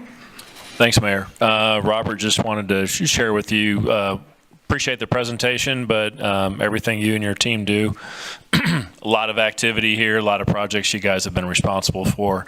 You guys have always been responsive when I've called. I mentioned this morning that you were getting some love, you and your team were getting some love on the Blake show this morning about the condition of some of the Padre Island facilities, so appreciate that. My comment on the Oso Bay, obviously we've heard from a lot of folks on that, and we need to continue to talk about what is going to be the final version of what we propose. But with respect to the shifting of the hours, I know some of those folks we heard from, a lot of them are folks that take small children out there, so shifting the hours to earlier and cutting off the end of the day, I didn't know if that was conducive to the particular people we're getting that are the primary users of that, whether, because we heard there's homeschooled kids and things that are going out there. So I would just like to see if we're going to shift it, making sure we're shifting it one way or the other in the event that that's what we end up doing. So. Yes, sir. And we're always available to have a stakeholder meeting out there, whatever the case might be, and get some feedback from the people that attend that quite regularly, homeschools and things like that. Yes, sir. Okay. And lastly is in terms of investment, return on investment, that $93,000 we spent at Parker Park in Flower Bluff to add those 2 pickleball courts was extremely well invested money. Those courts are getting used all the time. So thank you. Yes, sir. Councilman Pusley. Yeah, thank you. Thank you, Robert, for the report. Just a couple of things here. And I've brought this up before, and I just want to remind you, the city owns parkland in 50-50 with the county out here, just down the street from the Toloso Midway High School on Haven Drive. And in fact, a few years ago, y'all contributed $300,000, or the city contributed $300,000 to upgrade that park. And while I was on the commissioner's court, and we built a football field for Little League, and we built 6 soccer fields. And so the city has a vested interest in that park. And so please don't forget that park as you go forward, because there's all kinds of amenities that have been added there, including a $600,000 parking lot. So it's a very nice park, and the county's made a number of improvements. So, but the city owns that 50-50 with the county. Yes, sir. And Edward is, we've had conversations about that, and Okay. so we're aware of that. Yes, sir. Okay, all right. Thank you. And I understand, and you're not the only department that's having some issues with this, but I guess you're having some challenges with your outside mowing contractor or contractors not showing up. And so has that been an ongoing issue, or is that something that just developed? No, we have several contractors, and I know what you're referring to. We did have one with an issue that you contacted us about, and we were taking care of that probably the day that you called, and we were out there that evening doing that. Yes, sir. Okay, all right. So you've got other contractors besides that to pick up on? Yes, sir. Okay. And I just want to mention briefly, we all had a chance to look at the Marina Master Plan, and I was quite disappointed in the Marina Master Plan because it has no place in it for additional retail spaces. And I think I've said this since I came here, that we're missing a great opportunity not having that. And so I just want to say it again. That'll be something the next council is going to deal with. Actually, no, Councilman, and we'll have to go back, but that was my strong recommendation in when I reviewed that. It was, there has to be some addition or opportunity for, more things to happen on the T-heads themselves. Jonathan's there. He'll give us a quick update, Mayor, and Jonathan Atwood, our manager for the Marina. Director, Jonathan Atwood, Marina General Manager. Yeah, I mean, we did, EDSA and the company that consulted with us did add a few development sites on both People's T-head and Lawrence T-head, and looked at the area as a whole. Something that was mentioned previously was also areas up along the seawall, which are available for retail, restaurant space, opportunities like that.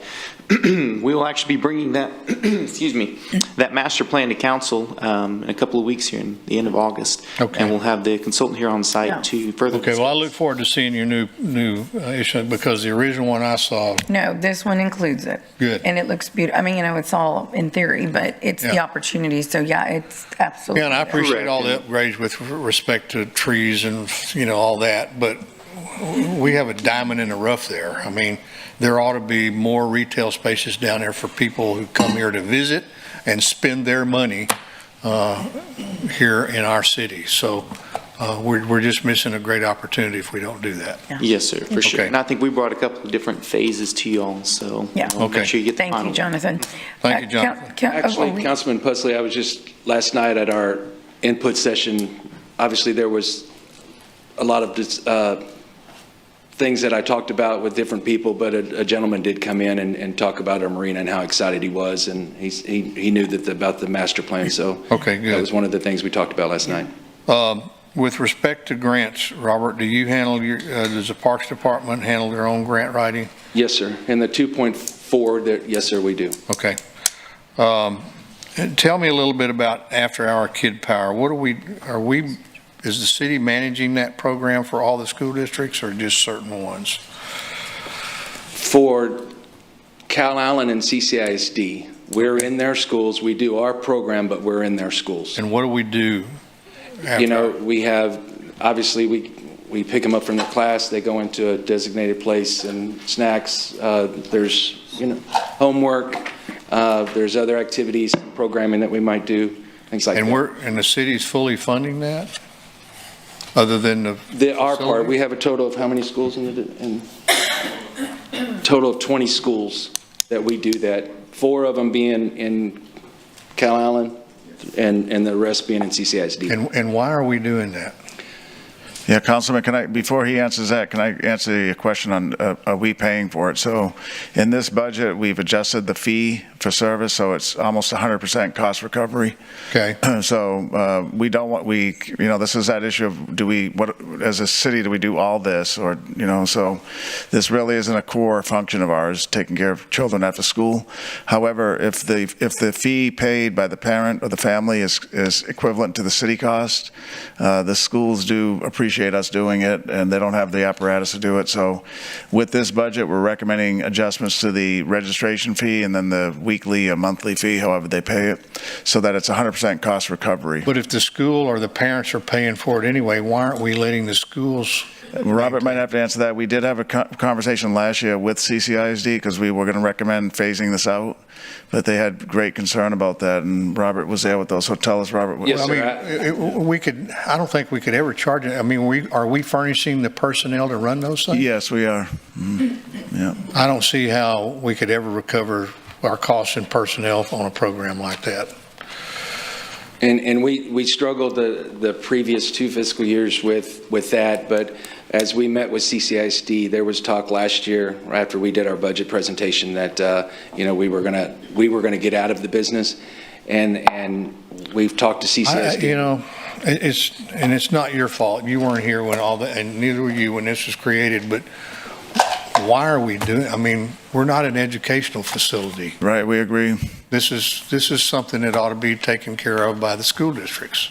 Right. I think they don't have the issue is the teachers are on a contract. They have teacher contracts and they only work so many hours, and so they would have to add additional staff. Well, they would have to add additional staff. Yeah. And my point is, the reason they don't want to do that is because they know the cost of recovering that staff is very hard to do. I don't think what we're charging, and I'd like to see this from our financial perspective. Okay.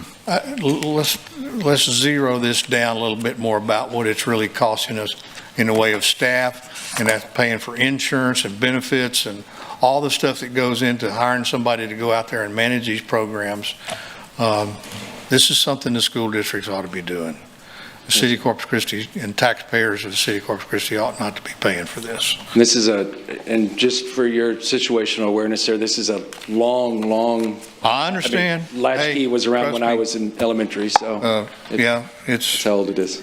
But okay, and the OSO Learning Centers, same thing there. I don't know how the city ever got started in that, but so what do we have people there that are teaching classes? We have programming there. We have educational type things there. We got homeschool kids that come during the day. We, obviously there's the area where there's a trail that people walk and run and hike around. That's okay. But actually the Learning Center has a lot of things going on. Obviously programming, homeschool, educational type series, on and on and on. It's not, Councilman, as we've talked about, and you've expressed it too, it's really not the core business of the Parks Department. We're not in the separate educational setting business. So this should be farmed out to somebody. Right. That's what. Now the grounds, we just want to repeat it because people are misinformed or just haven't looked. But the grounds always we're going to stay open. So the grounds with this walking trails and other silent boards, that the 2 positions that manage that, we're still in the budget. That's okay. You're right. That's okay, because that's consistent with the mission of outdoor recreation. That's what we do, Parks and Rec. But the facility that has unique and special programming, we're working with several entities to see can they take it over. Because it's not our core competency. No. We like it, we appreciate it, but in the day when we have to be mindful of doing basics, this is not one of our basic functions. Well, everybody has to remember that the state legislature for the last 3 sessions has been sending a clear message with respect to property taxes. Right. And that is they want property taxes cut, and they're forcing municipalities and cities and county governments to do that. Exactly. And so, I realize everybody likes these programs. Everybody's got a golden calf. Mm-hmm. But at some point, we have to decide what it is we can and can't do. Right. And then my last point here is on the boat ramp. Besides the tourist funding, we may look at trying to at least either part or all of the funding could go through the Type B Corporation. Okay. I think that would be that's good. A perfect place to do that. Yes, sir. Okay. Thank you, Robert. Yes, sir. Thank you.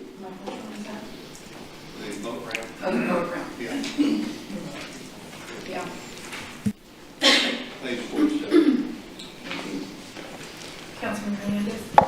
Councilman Hernandez. Okay, on the after-hour kids power, I don't mean to step on Councilman Pusley here, but according to the budget, the revenues from last year are going to be $1.9 million. In cost, it was $1.7 million, a net profit of about a little over $100,000 profit-wise from the after-hour or kid power hour or yes, latchkey or whatever you want to call it. Yes, sir. You have it budgeted in terms of revenue of $2.6 million this year, and your costs are $2.5 million. So it's actually a revenue generator, not much, but it's not costing us, it's not a negative for us. Right. And I'm sure you're aware of this, but previously, right after COVID, there were some grants, I guess, that CCISD got that we scaled back our schools, and I'm now familiar with it. Okay, yes, sir. I just, the devil's in the details here. So we have to make sure we see how much money's going out and how much money's coming in. And if it's a net revenue generator, I think it's something we should continue doing, right? As a matter of fact, I was actually going to ask about expansion on it, because if you look at the library hours for Garcia Library, they close between 4 and 6 because they don't want the middle school kids in the library. And that's a direct quote from Laura. They just like, we can't get them in and out, our patrons in and out of the library, and then the kids come in and cause problems for us in the library. Okay, that's fine, but they don't have another place to go. Yes, sir. So you might have some opportunity there for middle school, and just something to explore with CCISD. Yes, sir. You know, give them some place to go, air conditioned, out of the cold, whatever that may be. It might be something also look at middle school, and see if there's an opportunity there. It is a revenue generator, and so I don't want to, you know, throw out the baby with the bathwater.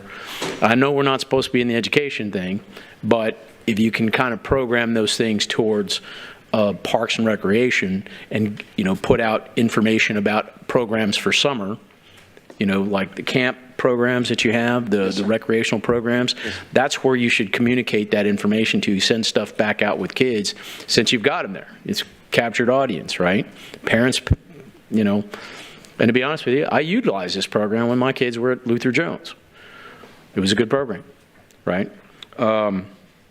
Okay, I'll leave it at that. I think there's some good things there that we can take advantage of that I don't think we have been, right? If we can communicate the other park programs that we have, swimming lessons, camp programs, the basketball leagues, you know, all these kind of things that we have, it might be an opportunity to utilize that vehicle to do it in. Okay. Also, you have some items in here about pool revenue. Swimming pools, you have, it's decreasing from an estimated of $37,000 to $33,000. Now, I know we don't charge to enter pools, but I think we might need to reconsider that for the new Bill Witt pool for next summer. Since, you know, I think it's, you know, the newest facility, and, you know, you may have overusage. I don't know if we'll have some sort of fire marshal issue with that going forward, but it might be something to consider there. And I didn't see where the revenue is for the tennis centers. Is that within the parks budget? Tennis revenue? Go ahead. What line item is it under?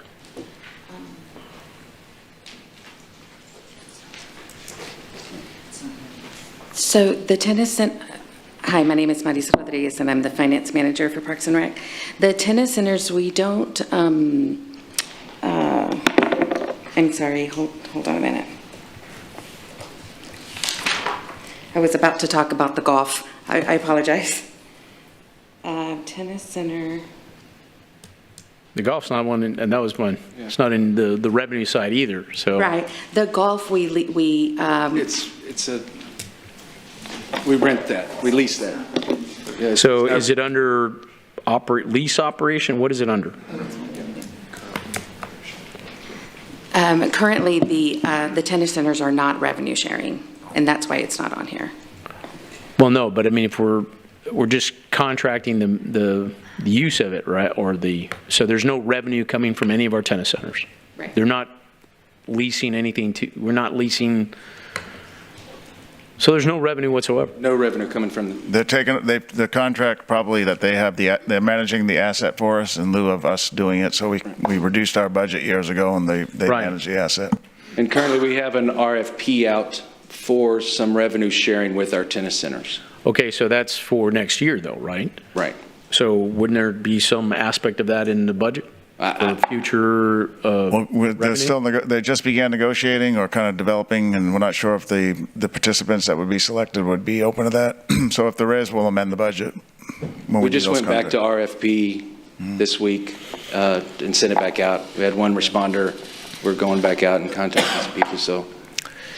We'll amend the budget So if they you're gonna decide have to to pay amend revenue. the revenues on we the- don't want to guess, on a number. So. And the golf, that applies to golf as well? It's just a contract and whatever, no revenue sharing? I mean. No, golf we do share. I think we get 50% of their overall, and then there's What is that listed under? A surcharge of $1.50.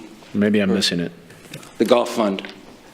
Oh, it's under a separate fund? Yes, okay. sir. All right. Yes, sir. For some reason, I thought it was supposed to be under parks. Okay. Councilman Hunter brought up some issues with some parks. Obviously, I'm looking at District 5 parks. He mentioned one of them, Brandywine Park. But there's other parks that are kind of underutilized. Wales Park, Cedar Ridge Park, Reflections Park, which is actually just to me, it looks just like a ditch. It's not even, I wouldn't even call it a linear park. It was probably one of those things where the developer had to dedicate some property, so they dedicated this crap right next to a ditch. Good words, yes, sir. So, I mean, I don't even know if we can even call that a park. Maybe we can just leave that as a trail or something once it gets linked in. And I'll go through with you on some of these things. Maybe we can divest ourselves. Maybe look to divest some of these. I mean, these are just really underutilized. Yes, sir. Because Wales Park is right across the street from two other parks. Yes, sir. That's along that Grand Junction. Okay.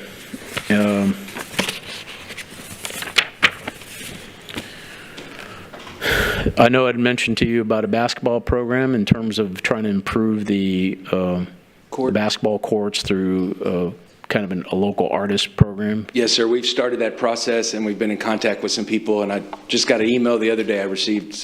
But when we get more information, we'll update you on that. Yeah, maybe you can partner up with the Art Center, yes, sir, K-Space, or whatever, something along those lines. That way we get the maximum participation. Heritage Park revenues, you have maintenance contract at $42,000 that wasn't there in previous years. What exactly is that? That was the what? It says Heritage Park maintenance contract, and you have a revenue source of $42,000 associated with it. What is that? That would be,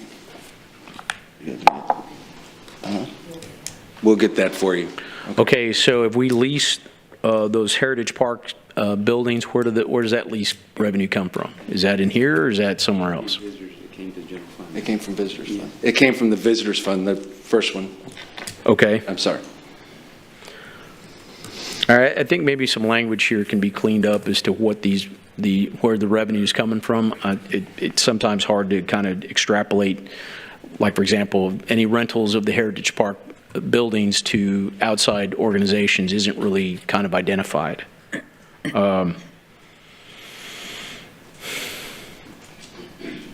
Okay, that's pretty much all my questions. I want to, just trying to make sure we maximize the revenues, and I think you could have explained the power hour thing a little bit better, in saying that it is a revenue generator. Yes, sir. And that you have other opportunities to communicate parks and recreation programs to parents and kids that you interact with during the school year. Yes, sir. Okay, thank you. Thank you. Councilwoman Campos.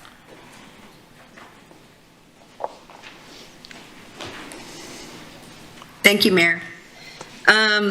Well, thank you so much, Councilman Hernandez, for that out about the Kid Power being a generator revenue fund. And just, I mean, I know it's been a while for me, being a grandma, but this is a program that is needed, and we may or may not be in that, with what we call the education program, but we all are one, and we all are trying to do the same thing. Just like, once we want our kids to grow up and stay here and find jobs here, it is about education. And I hear all the time that part of the issue of not being able to retain our young here is education. So I think it just goes hand in hand. It may or may not make sense to some of the other council members, but I think it is our business. Our city should be involved in trying to make our kids, just a little bit better, feel safe. So thank you for just acknowledging that. The main reason that I wanted to, speak or wanted to say was I did take the time to go and interview some of the residents that do use the senior centers. And I ended up speaking to, one of them was Inez Garcia, and I had seen part of the video on my book, but and it did get a lot of hits. And she actually was able to articulate why what the city is proposing, which is privatizing or giving it over to WellMed or what is it called? Conkiva or whatever, the other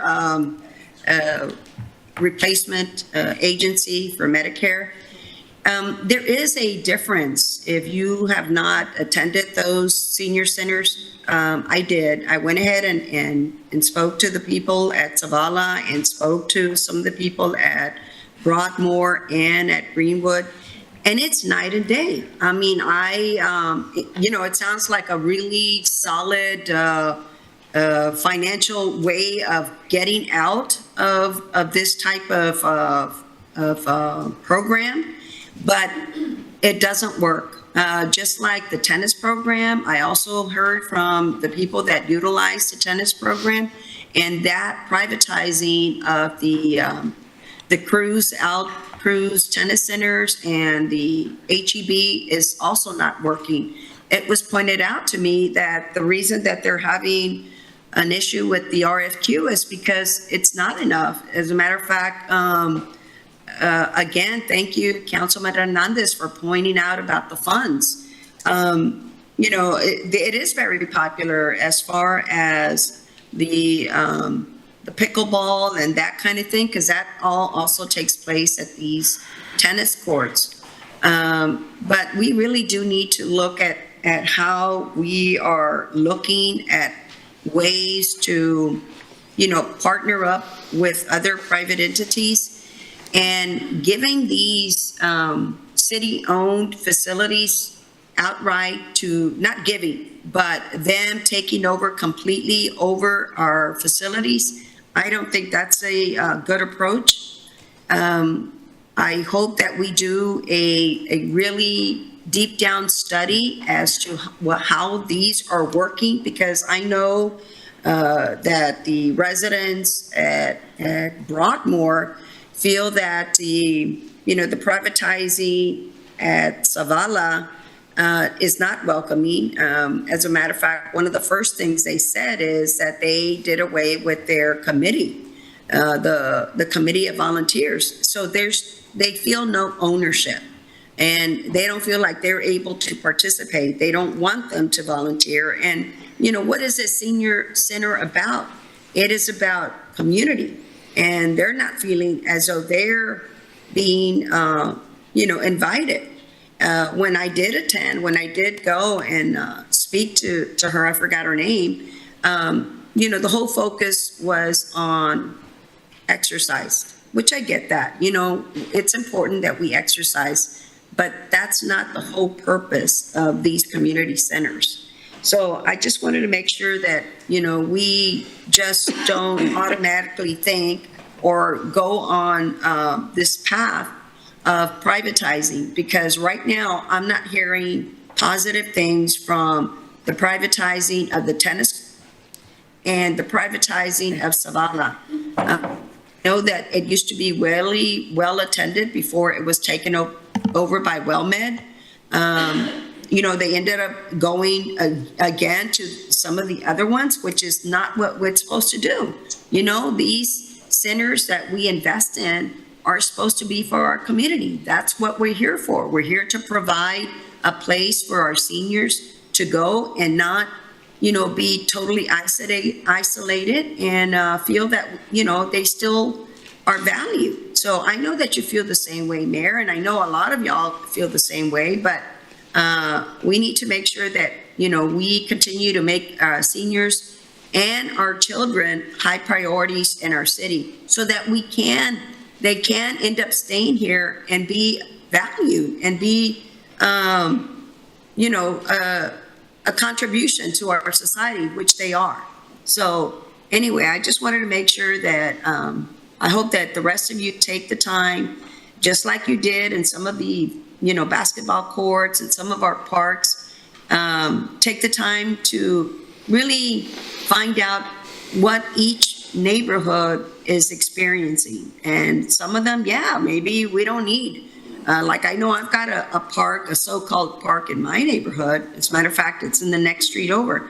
I don't know why the street hasn't, I mean, the city hasn't done something about it, but it's just like a 2-acre lot and they call it a park, which we know it's not. So the city has to keep mowing it, and it's actually the perfect, I think, spot to put 2 additional homes. But, you know, I know I've mentioned it to Peter, and hopefully we'll be able to discuss this further. But anyway, I just wanted to make sure that we are talking to the seniors. And Peter, please, I hope that you'll take the time to at least make an effort to go in and speak to them. So that's all I had to say. Thank you, Councilwoman. Councilman Klein. Thank you, Mayor. Robert, thank you for the presentation. I just want to quickly kind of reiterate some of the comments that Councilwoman Campos made as well. As I mentioned before, when we were talking about the libraries, it's hard for me to overstate the importance of public accessibility to the libraries, but also then to the senior centers as well. And I do remain skeptical about privatizing the senior centers. As I said, I don't understand. I don't believe that the services are quite the same at Zavala as they are at some of the others. Participation by the public is certainly not the same as well. But I also wanted to mention this. Robert, you mentioned the Marina Master Plan, and I went through a briefing myself. And following that, remember the public came to me and asked about this, and I didn't have a good answer for them, so I thought I'd pose it to you as well. There's a proposal in the master plan, suggestion anyway, of possibly linking two T heads together with a bridge, a pedestrian bridge. I think that's a wonderful idea. The concern expressed to me, though, is by someone who owns a boat in Marina, how much it would impair boaters' access to their slips and that sort of thing. And so I'm sure that's probably part of the master plan. I just want to make sure that that's being addressed as well. That's all I've got. Thank you. Yes, sir. And you'll see that, I believe, August the 20th, and that connecting those two together would be something that would be able to be opened so boats, vessels could go in and out. So just so you're aware. Okay. Councilman Pusley. Okay. Yeah, I just want to offer my 2 cents. Privatization, I think, can work very well if we do it the correct way, and it worked very well for our golf course, which was going broke. We privatized that, and attendance is up, the funding is up. Did you find it? I found it. Okay. And so what's the number? We have the Golf Center Fund and the Golf Capital Reserve Fund. Yeah, okay. And so that has worked very well, and I think 436. Councilman, I just want to let you know that, the tennis centers need some TLC. Yeah. It needs, some court resurfacing, some fences, some wind guards, things like that. And, that's kind of why we're trying to move towards this direction. And it's going to take some back and forth with whoever we choose. But, that's what the golf did. The new Firefly didn't come out of city pocket. It came, from the golf fund. Exactly. For people playing out there. And so that's something that we're trying to move towards in our tennis centers, and where we can, we're not in it to make money. We're in it to reinvest back into the tennis community. And I didn't mean to make the inference to eliminate Kid Power. If the school districts want to continue those programs, then we ought to work with the school districts to phase in their taking over those programs instead of the city running it, because we're basing these numbers in the budget on projected participation, and we're going to hire staff members on our payroll based on those projected numbers. Right. Well, if something happens and those projected numbers don't come in, if the fact that we've increased the cost of participation in that program cuts back the number of people who participates, then we still have to carry that on our books. So at the end of the day, we're carrying that as a budgeted item on our budget. And there are several people that sit here on this dais that gripe every year about the size of our budget. And so this is part of it. But I'm not advocating we eliminate that program. I'm just advocating maybe a gradual phase out of the city operating it and the school districts moving to operation. Yes, sir. And if they're paying, if the people who are participating in that are paying for it anyway, what difference does it make to them who they're paying, whether it's the city or the school district? Yes, sir. And I just wanted to counter the biggest budget hawk I know. Yeah. Yes, sir. Okay, Councilwoman Campos. Thank you, Mayor. I just also wanted to point out that there's a big difference between the golf and the tennis courts. Also, the way those are run, of course, the golf can generate a lot more money than the tennis court. So it is different. It's a night and day. The other is I also wanted to point out what the tennis courts does do for the city, which is they host tournaments. We're actually known nationally. We have been in the past for our tennis courts, and that is slowly being eroded because of this approach with the privatizing. We really do need to look at that model. I don't know, I know all of y'all, or most of you, like to see some of, our city services continually being privatized, but that's not always, the case. Also, I just want to point out that, I thought that,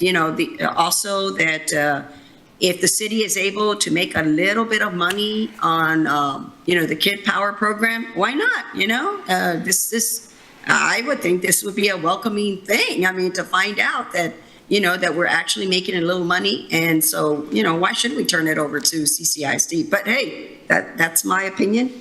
I just wanted to make sure that y'all knew that the tennis courts are known for our state, local, and national tournaments, but we need to, make sure that we take care of them. Okay? Yes, thank you. And we're aware that, about the history of HEB. I think it used to host the Southwest Conference tournament here, many Right. years ago. So we understand. We just need to make sure that, there's some reinvestment back into that. Okay, and just one other thing, the one that is the most advocate that I've heard of just recently is Ron Woods. I served with Ron Woods 12 years ago on the board, on the Park and Recreation Board. And, he's been phenomenal. I hope that you'll will be able to set something up, Robert. I know I texted you yesterday, but, I know you're busy. I'm busy too, but let's see if we can work something out with Ron. Yeah, We have met with Ron several times. I was just going to say, Councilwoman, Ron Woods and a whole lot of individuals, we've been working with them. I mean, I can say for 8 years, literally for 8 years. We very well know the importance of tennis. You were here when we spoke about the whole, it was, I guess, maybe 17 or 16, where it was tennis was a real big focus. So it is not understated when we say the game of tennis is very important to Corpus Christi. Our tennis courts are extremely important, and we have come I mean, we've just made huge strides with different leaderships at the different centers. But we've done a lot, and we've been very supportive of our tennis centers. And I don't understand why there's even a question. I think we're going to continue to do that. But anyway, okay. Okay, well, he just expressed that what is happening now is not working. So obviously, we're not communicating well. So let's see if we can. And again, we're moving to another, another business model. We're looking into that, and we understand that golf and tennis are different, financially. It's $60 to go play a golf round, and it might be $3 or $5 to go play an hour of tennis. But we can make some uniqueness things for that tennis contract, and we will, we're going to work with CCTA. We've been in contact with Ron Woods in the past. Yeah. We've with everybody, Ronald and Gerald, everybody. Yeah. So. Okay, but we hear your point. Yes, ma'am. It's important, and we're glad you're on board. Thank you.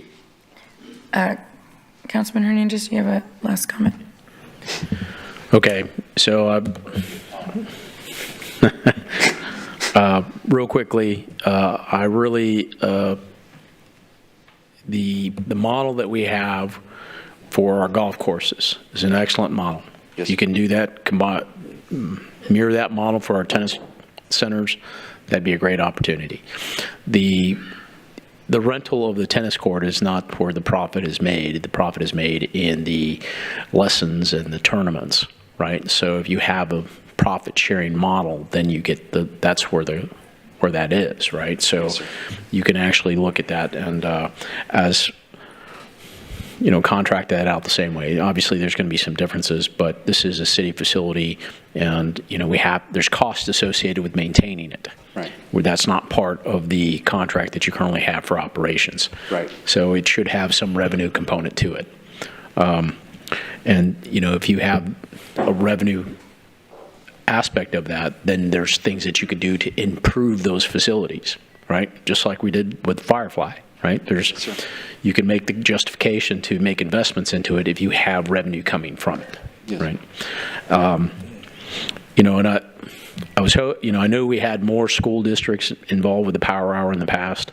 I think there were some aspects. Flower Bluff used to be there. Right. Yes, sir. TM Right. used to be there. TM as well. Yes, sir. They're not anymore. So, whether we can expand that or not, or try and improve that, that's fine as well. It is, it's probably one of our most successful programs. And you're right, it's been around for generations, seems like. Yes, sir. It's probably one of the best. The comments I get about it are positive. I've never gotten a negative on the kids' Power Hour. So, and I think it does provide a good service for families with the young kids. So I'm not complaining about that. But yeah, the tennis thing should be similar. I thought it would have been a special revenue fund, but it's an enterprise fund, so I guess that doesn't matter. But if you can do that model there as well, that'd be fine. That's what we're looking, and it's been a process, and we've been working very, very hard to get done with this. Yes, sir. Thank you. Okay, Robert, I think that's all the questions and comments. So thank you very much for your presentation. And we're going to move on to human resources, compensation and benefits, investing in employees. Rebecca Castillo, our HR director.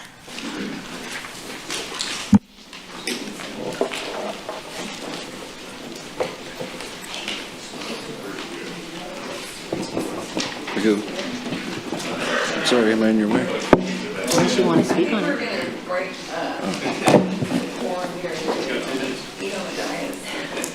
10 minutes? Is that I have 10 minutes?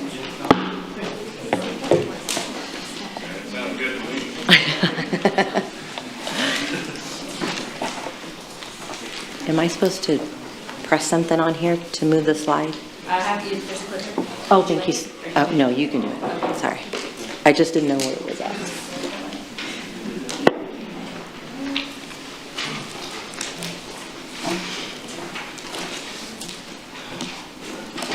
Go ahead and start. Okay, so Rebecca Castillo, the HR Director for the Human Resources. I'm here to speak about our compensation and benefits and investing in our employees.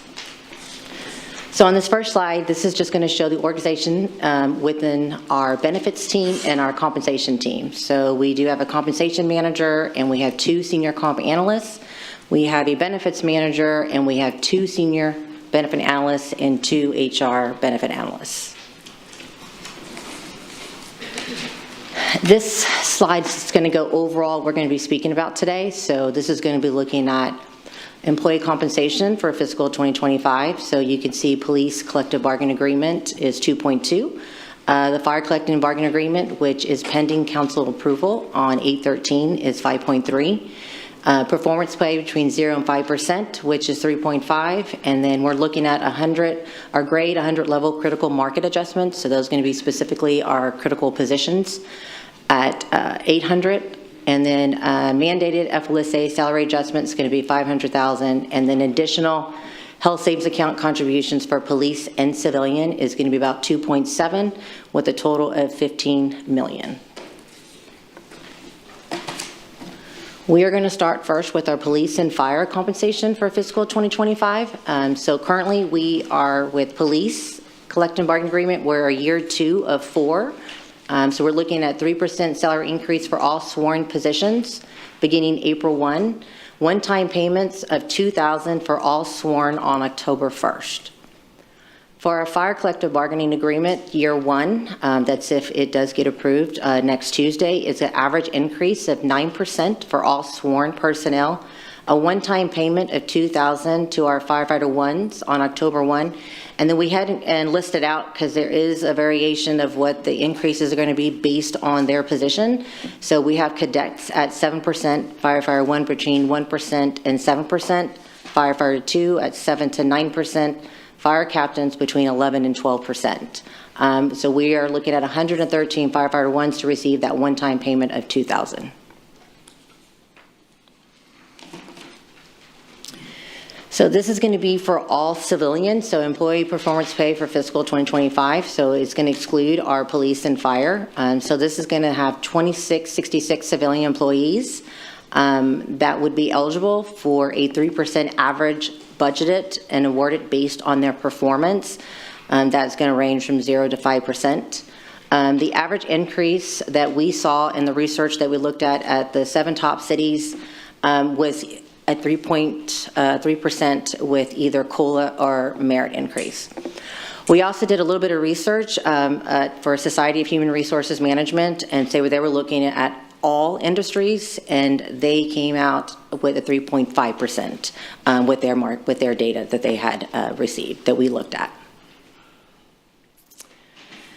So looking at an employee market analysis, so every 3 years, we do look at every grade level from 100, 200, and 300. For fiscal 2025, it is their time for us to take a look at that.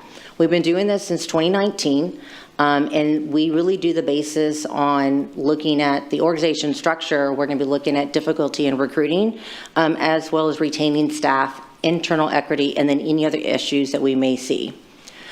So we looked at just the critical position. So the adjustment that we were able to make was 384 hourly positions with a cost of impact of $778,949. These positions or these titles, I would say, is going to include your gas technicians, your public works technicians, and utility technicians. So this just kind of just gives you an overview of what we've done since fiscal 2020. So you will see in this slide that we were able to do 300 pay plan, police CBA, and then we also did in that year some critical market reviews. In fiscal 2021, we did fire CBA as well as critical market reviews. Fiscal 2022, we did our 200 pay plan and then critical reviews. Fiscal 2023, we did the 100 pay plan and then some other critical reviews that came about. Fiscal 2024, we did the 200 pay plan, 300 pay plan, police CBA, and then fiscal 2025, we're now doing the 100 pay plan, fire CBA.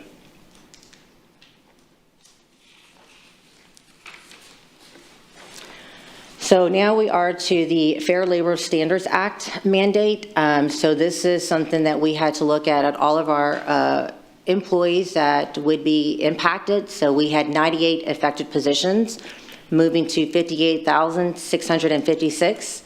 So that came out to a total cost of $539,895 for 10 months of funding. The average amount that we saw was $34.71, and the average percent was 7%.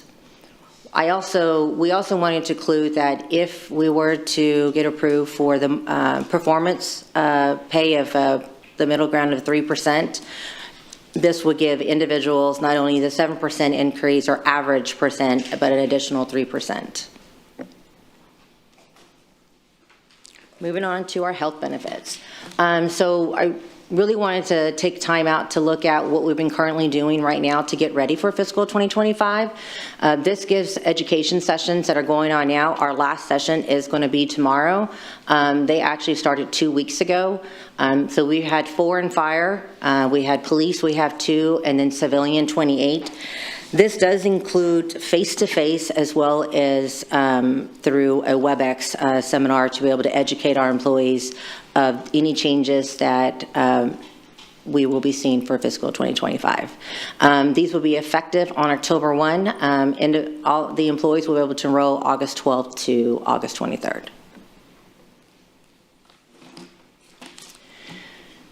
So this is also continuing to look at. So there will be no premium increase for employees that use the City Care CDHP.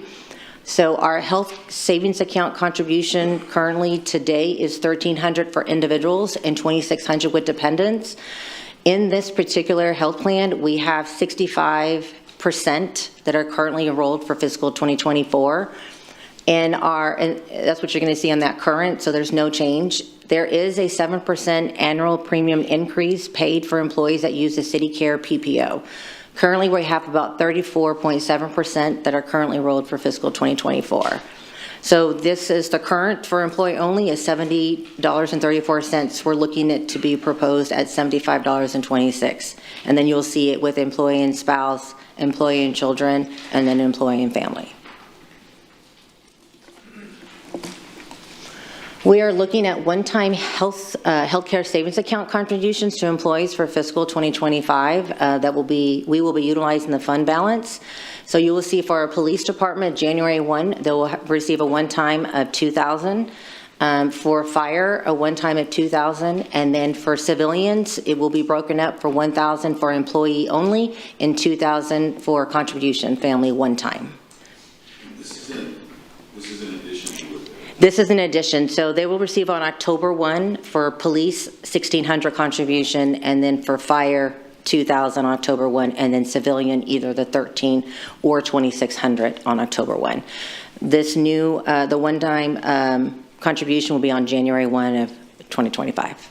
So on the slide here, you would combine the two, right? So January 1, 2000, plus the October 1 of 1,600. Yes. So for the year, it would be 3,600. Yes, sir. And it's the same thing along the line? It's the same thing along the line, yes. Right. Okay.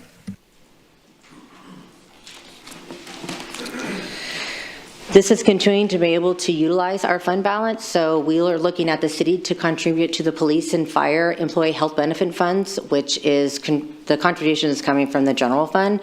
For fiscal 2025, we're going to focus on utilizing on available balances in these funds that resulted in lower contributions from the general fund. This is going to be resulting savings in the general fund for our public safety benefit to be able to utilize purchases of equipment. Additional funds for equipment will be either achieved through short term. For fiscal 2026, there will also be an additional one-time HSA for fire of $2,400 per the MOU to utilize the fund balance. And this is where you'll actually see the breakdown of the additional equipment that we will be purchasing.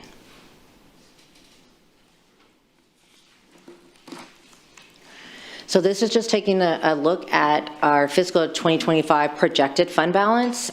So you can see currently right now in the fire health, we have 11.3. We are projecting it to look for fiscal 2025, 4 million. For the police health fund, it currently looks at 7.3 million, and we are projecting it to be 3.5 million for fiscal 2025. And then for the civilian health fund, we're at 13.0 with projection of 7.5 million.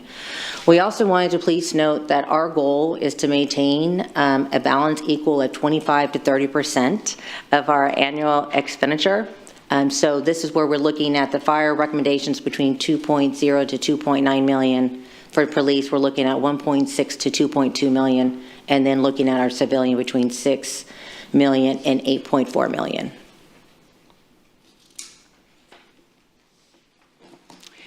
So to wrap it up, we are truly looking at investing in our employees as one of the top priorities that has been proposed in the budget. So we're looking at substantial property tax relief and fewer fees for families and seniors, our police department, our fire department streets program, and then investing in our employees, which would be looking at market salary adjustments, performance pay, affordable health care, as well as our health savings account contributions for our civilians, fire, and police. Okay. Well, thank you, Rebecca. Thank you so much. Councilman Bonetta?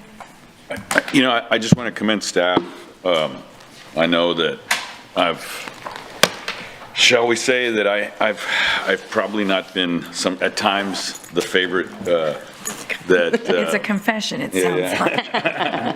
But I'm, you know, one of the statements that I've always made is the balance of those funds belongs to the employees.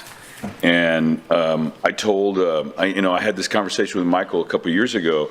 He says, no, there's taxpayer funds in there. And I said, well, once the money is appropriated for the health and wellness of the employees, it belongs to them, because it's the guarantee that if I have a heart attack, that money is there. And I've voiced it. I think that it's an excess, and I'm so excited that you've made the decision to reinvest into our employees, because if they've had a reduction in claims and they've kept themselves healthy, then it just makes perfect sense for us to invest in these first dollar benefits that you're doing in January to reward them for being healthy. And that way there's no reluctance for them to go to the doctor because it's unaffordable. So I tell you what, thank you so much. I'm glad. I guess I've been through 4 human HR managers, human resources directors. So, you know, thank you for really giving back to the employees. I know that I've already gotten calls, and I even had one individual that I've known for a couple of years, just started working for the city a couple of years ago. I mean, I've known him before then. And he said, so I'm getting an extra $2,000, you know? And I mean, it was just the excitement, because when we first talked, I'd indicated, get the health savings account.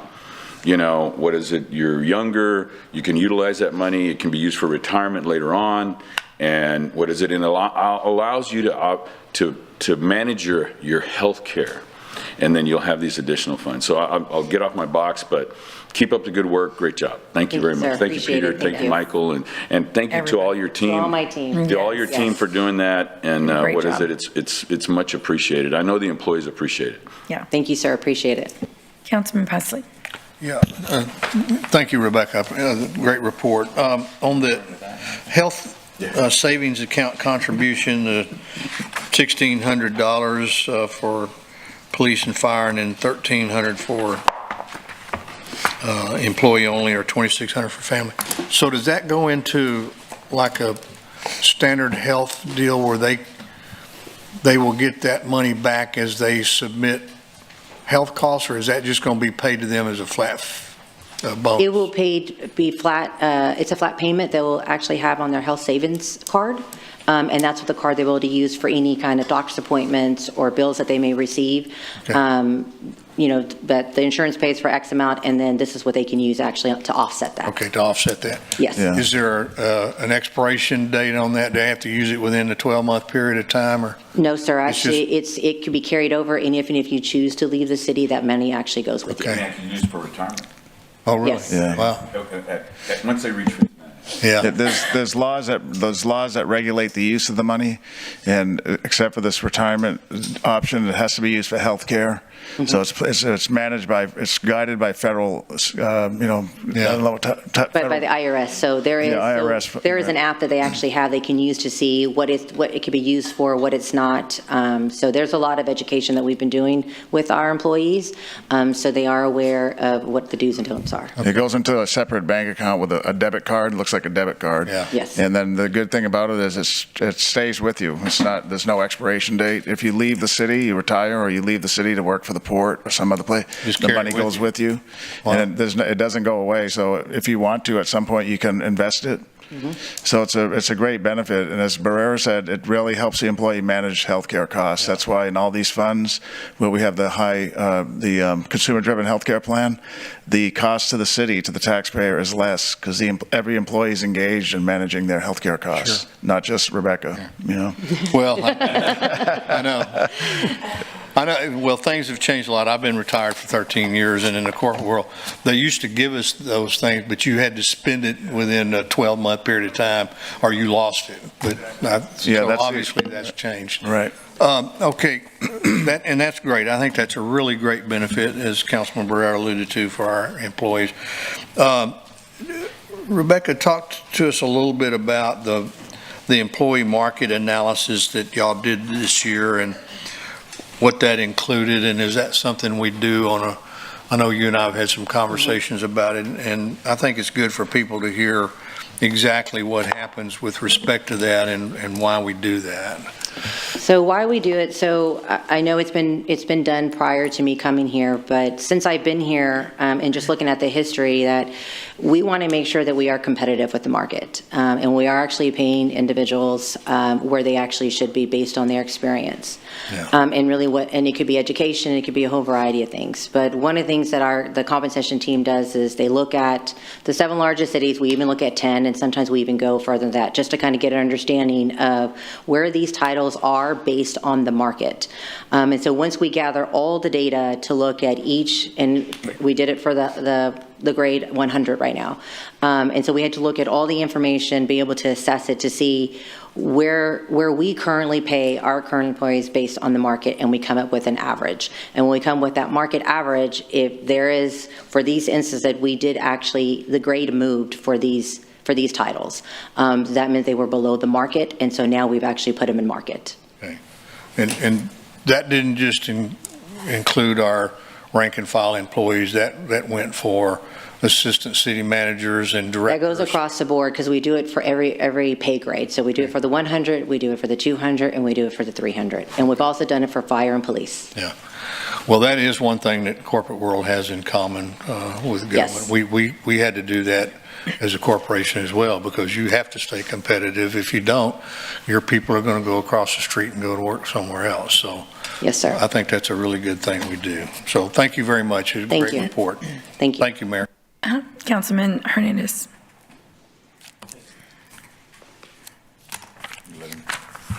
Oh. Gosh darn it. Okay, thank you, Mayor. Rebecca, what's our total FTEs and how many, and then what is our actual count of employees in the city? In the city, I just actually got that number. Let me look at my page. Give me 1 second. Movie stars.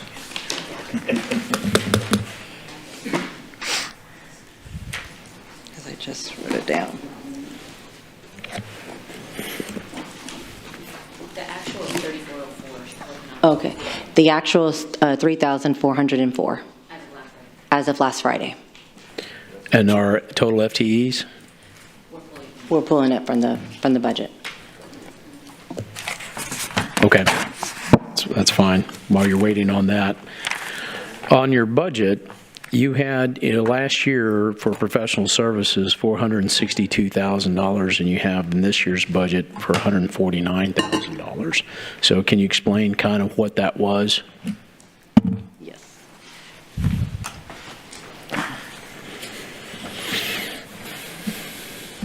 Can you repeat it again one more time, sir? Under your professional services, Okay. budget, you had you actually had an amended budget of $462,000, and your current projected budget is $149,000.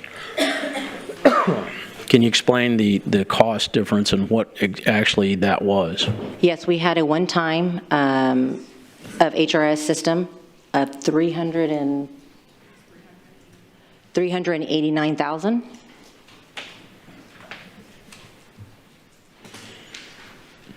Okay, and then for the 149,000, that, if you just had that one-time cost, then that would be, a difference somewhere around, 80,000?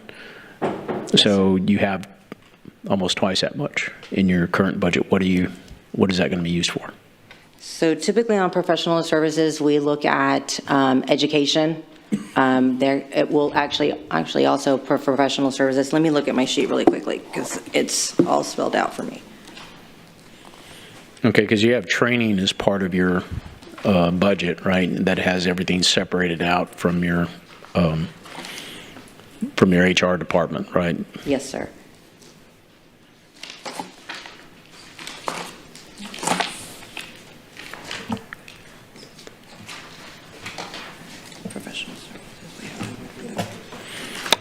Okay, Rebecca, you can Yes. come back to me as Okay, to yes. what you're going to spend on professional services, what it's for exactly.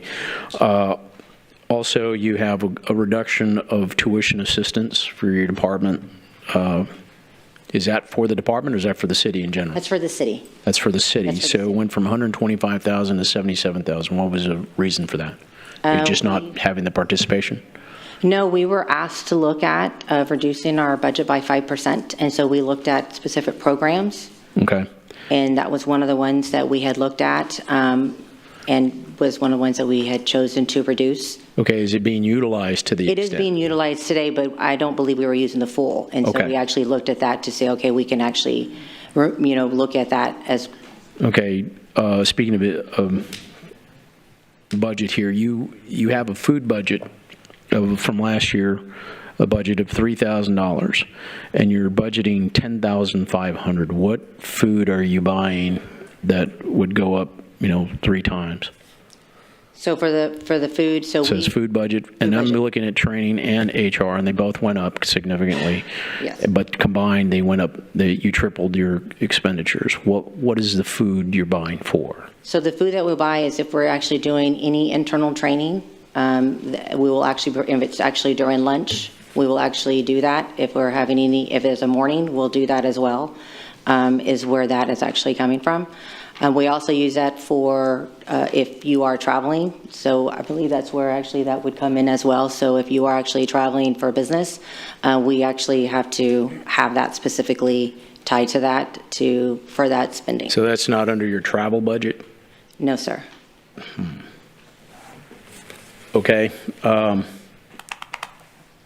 So even then, what you have spent for this year is $5,900, and you're asking for almost double that for next year. Are you planning, is that, are we going to be supplying that much food? I'm sorry? Are we going to be supplying that much food? It was a budget have number that more- we looked at. It's something that I am trying to do more of things for my internal employees when it comes to training. And so in a lot of these times, I have to do it during lunch. And so it's something that I am trying to provide for our employees to do more of than less of. Okay. We'll have to, if you're scheduling more, do you have it actually scheduled?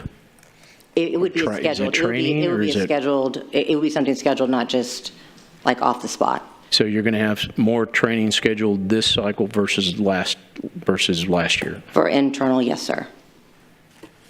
Okay, that's for both your training budget as well as your regular, because you have it separated out. You have a training budget, and then you Yes. also have Yes. your HR, I guess your regular department budget. Yes. Okay. Okay, that's all the questions I have. Thank you. I do have an answer for you that you had asked Okay. about the professional. So under professional, we have our contract services. We have our background check, Sterling, which was $50,000. And they are responsible doing for our pre-employment. And then we have, and they're also part of the CDL DOT background check, LinkedIn.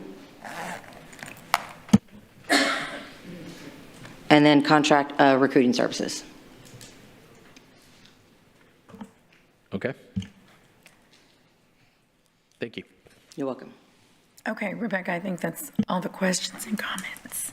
So thank you again. Thank you all for your work and your efforts and all of in the presentation. So Thank you. Appreciate it. Yes, ma'am. Great. That concludes our session today, Mayor. Thank you, Mayor and Council. Wonderful. Thank you. And our next, Next event is tonight at 6 o'clock. Will be the no, city. but our next council, We do have a council meeting on Tuesday, and the next work session's next Thursday. Thursday. Yeah. Okay, so a week from there's today. 5, right, they're always on a Thursday. Right. And this will be our yeah. Okay. Yeah. Thank you. Okay. Okay, with no further business, this meeting is adjourned.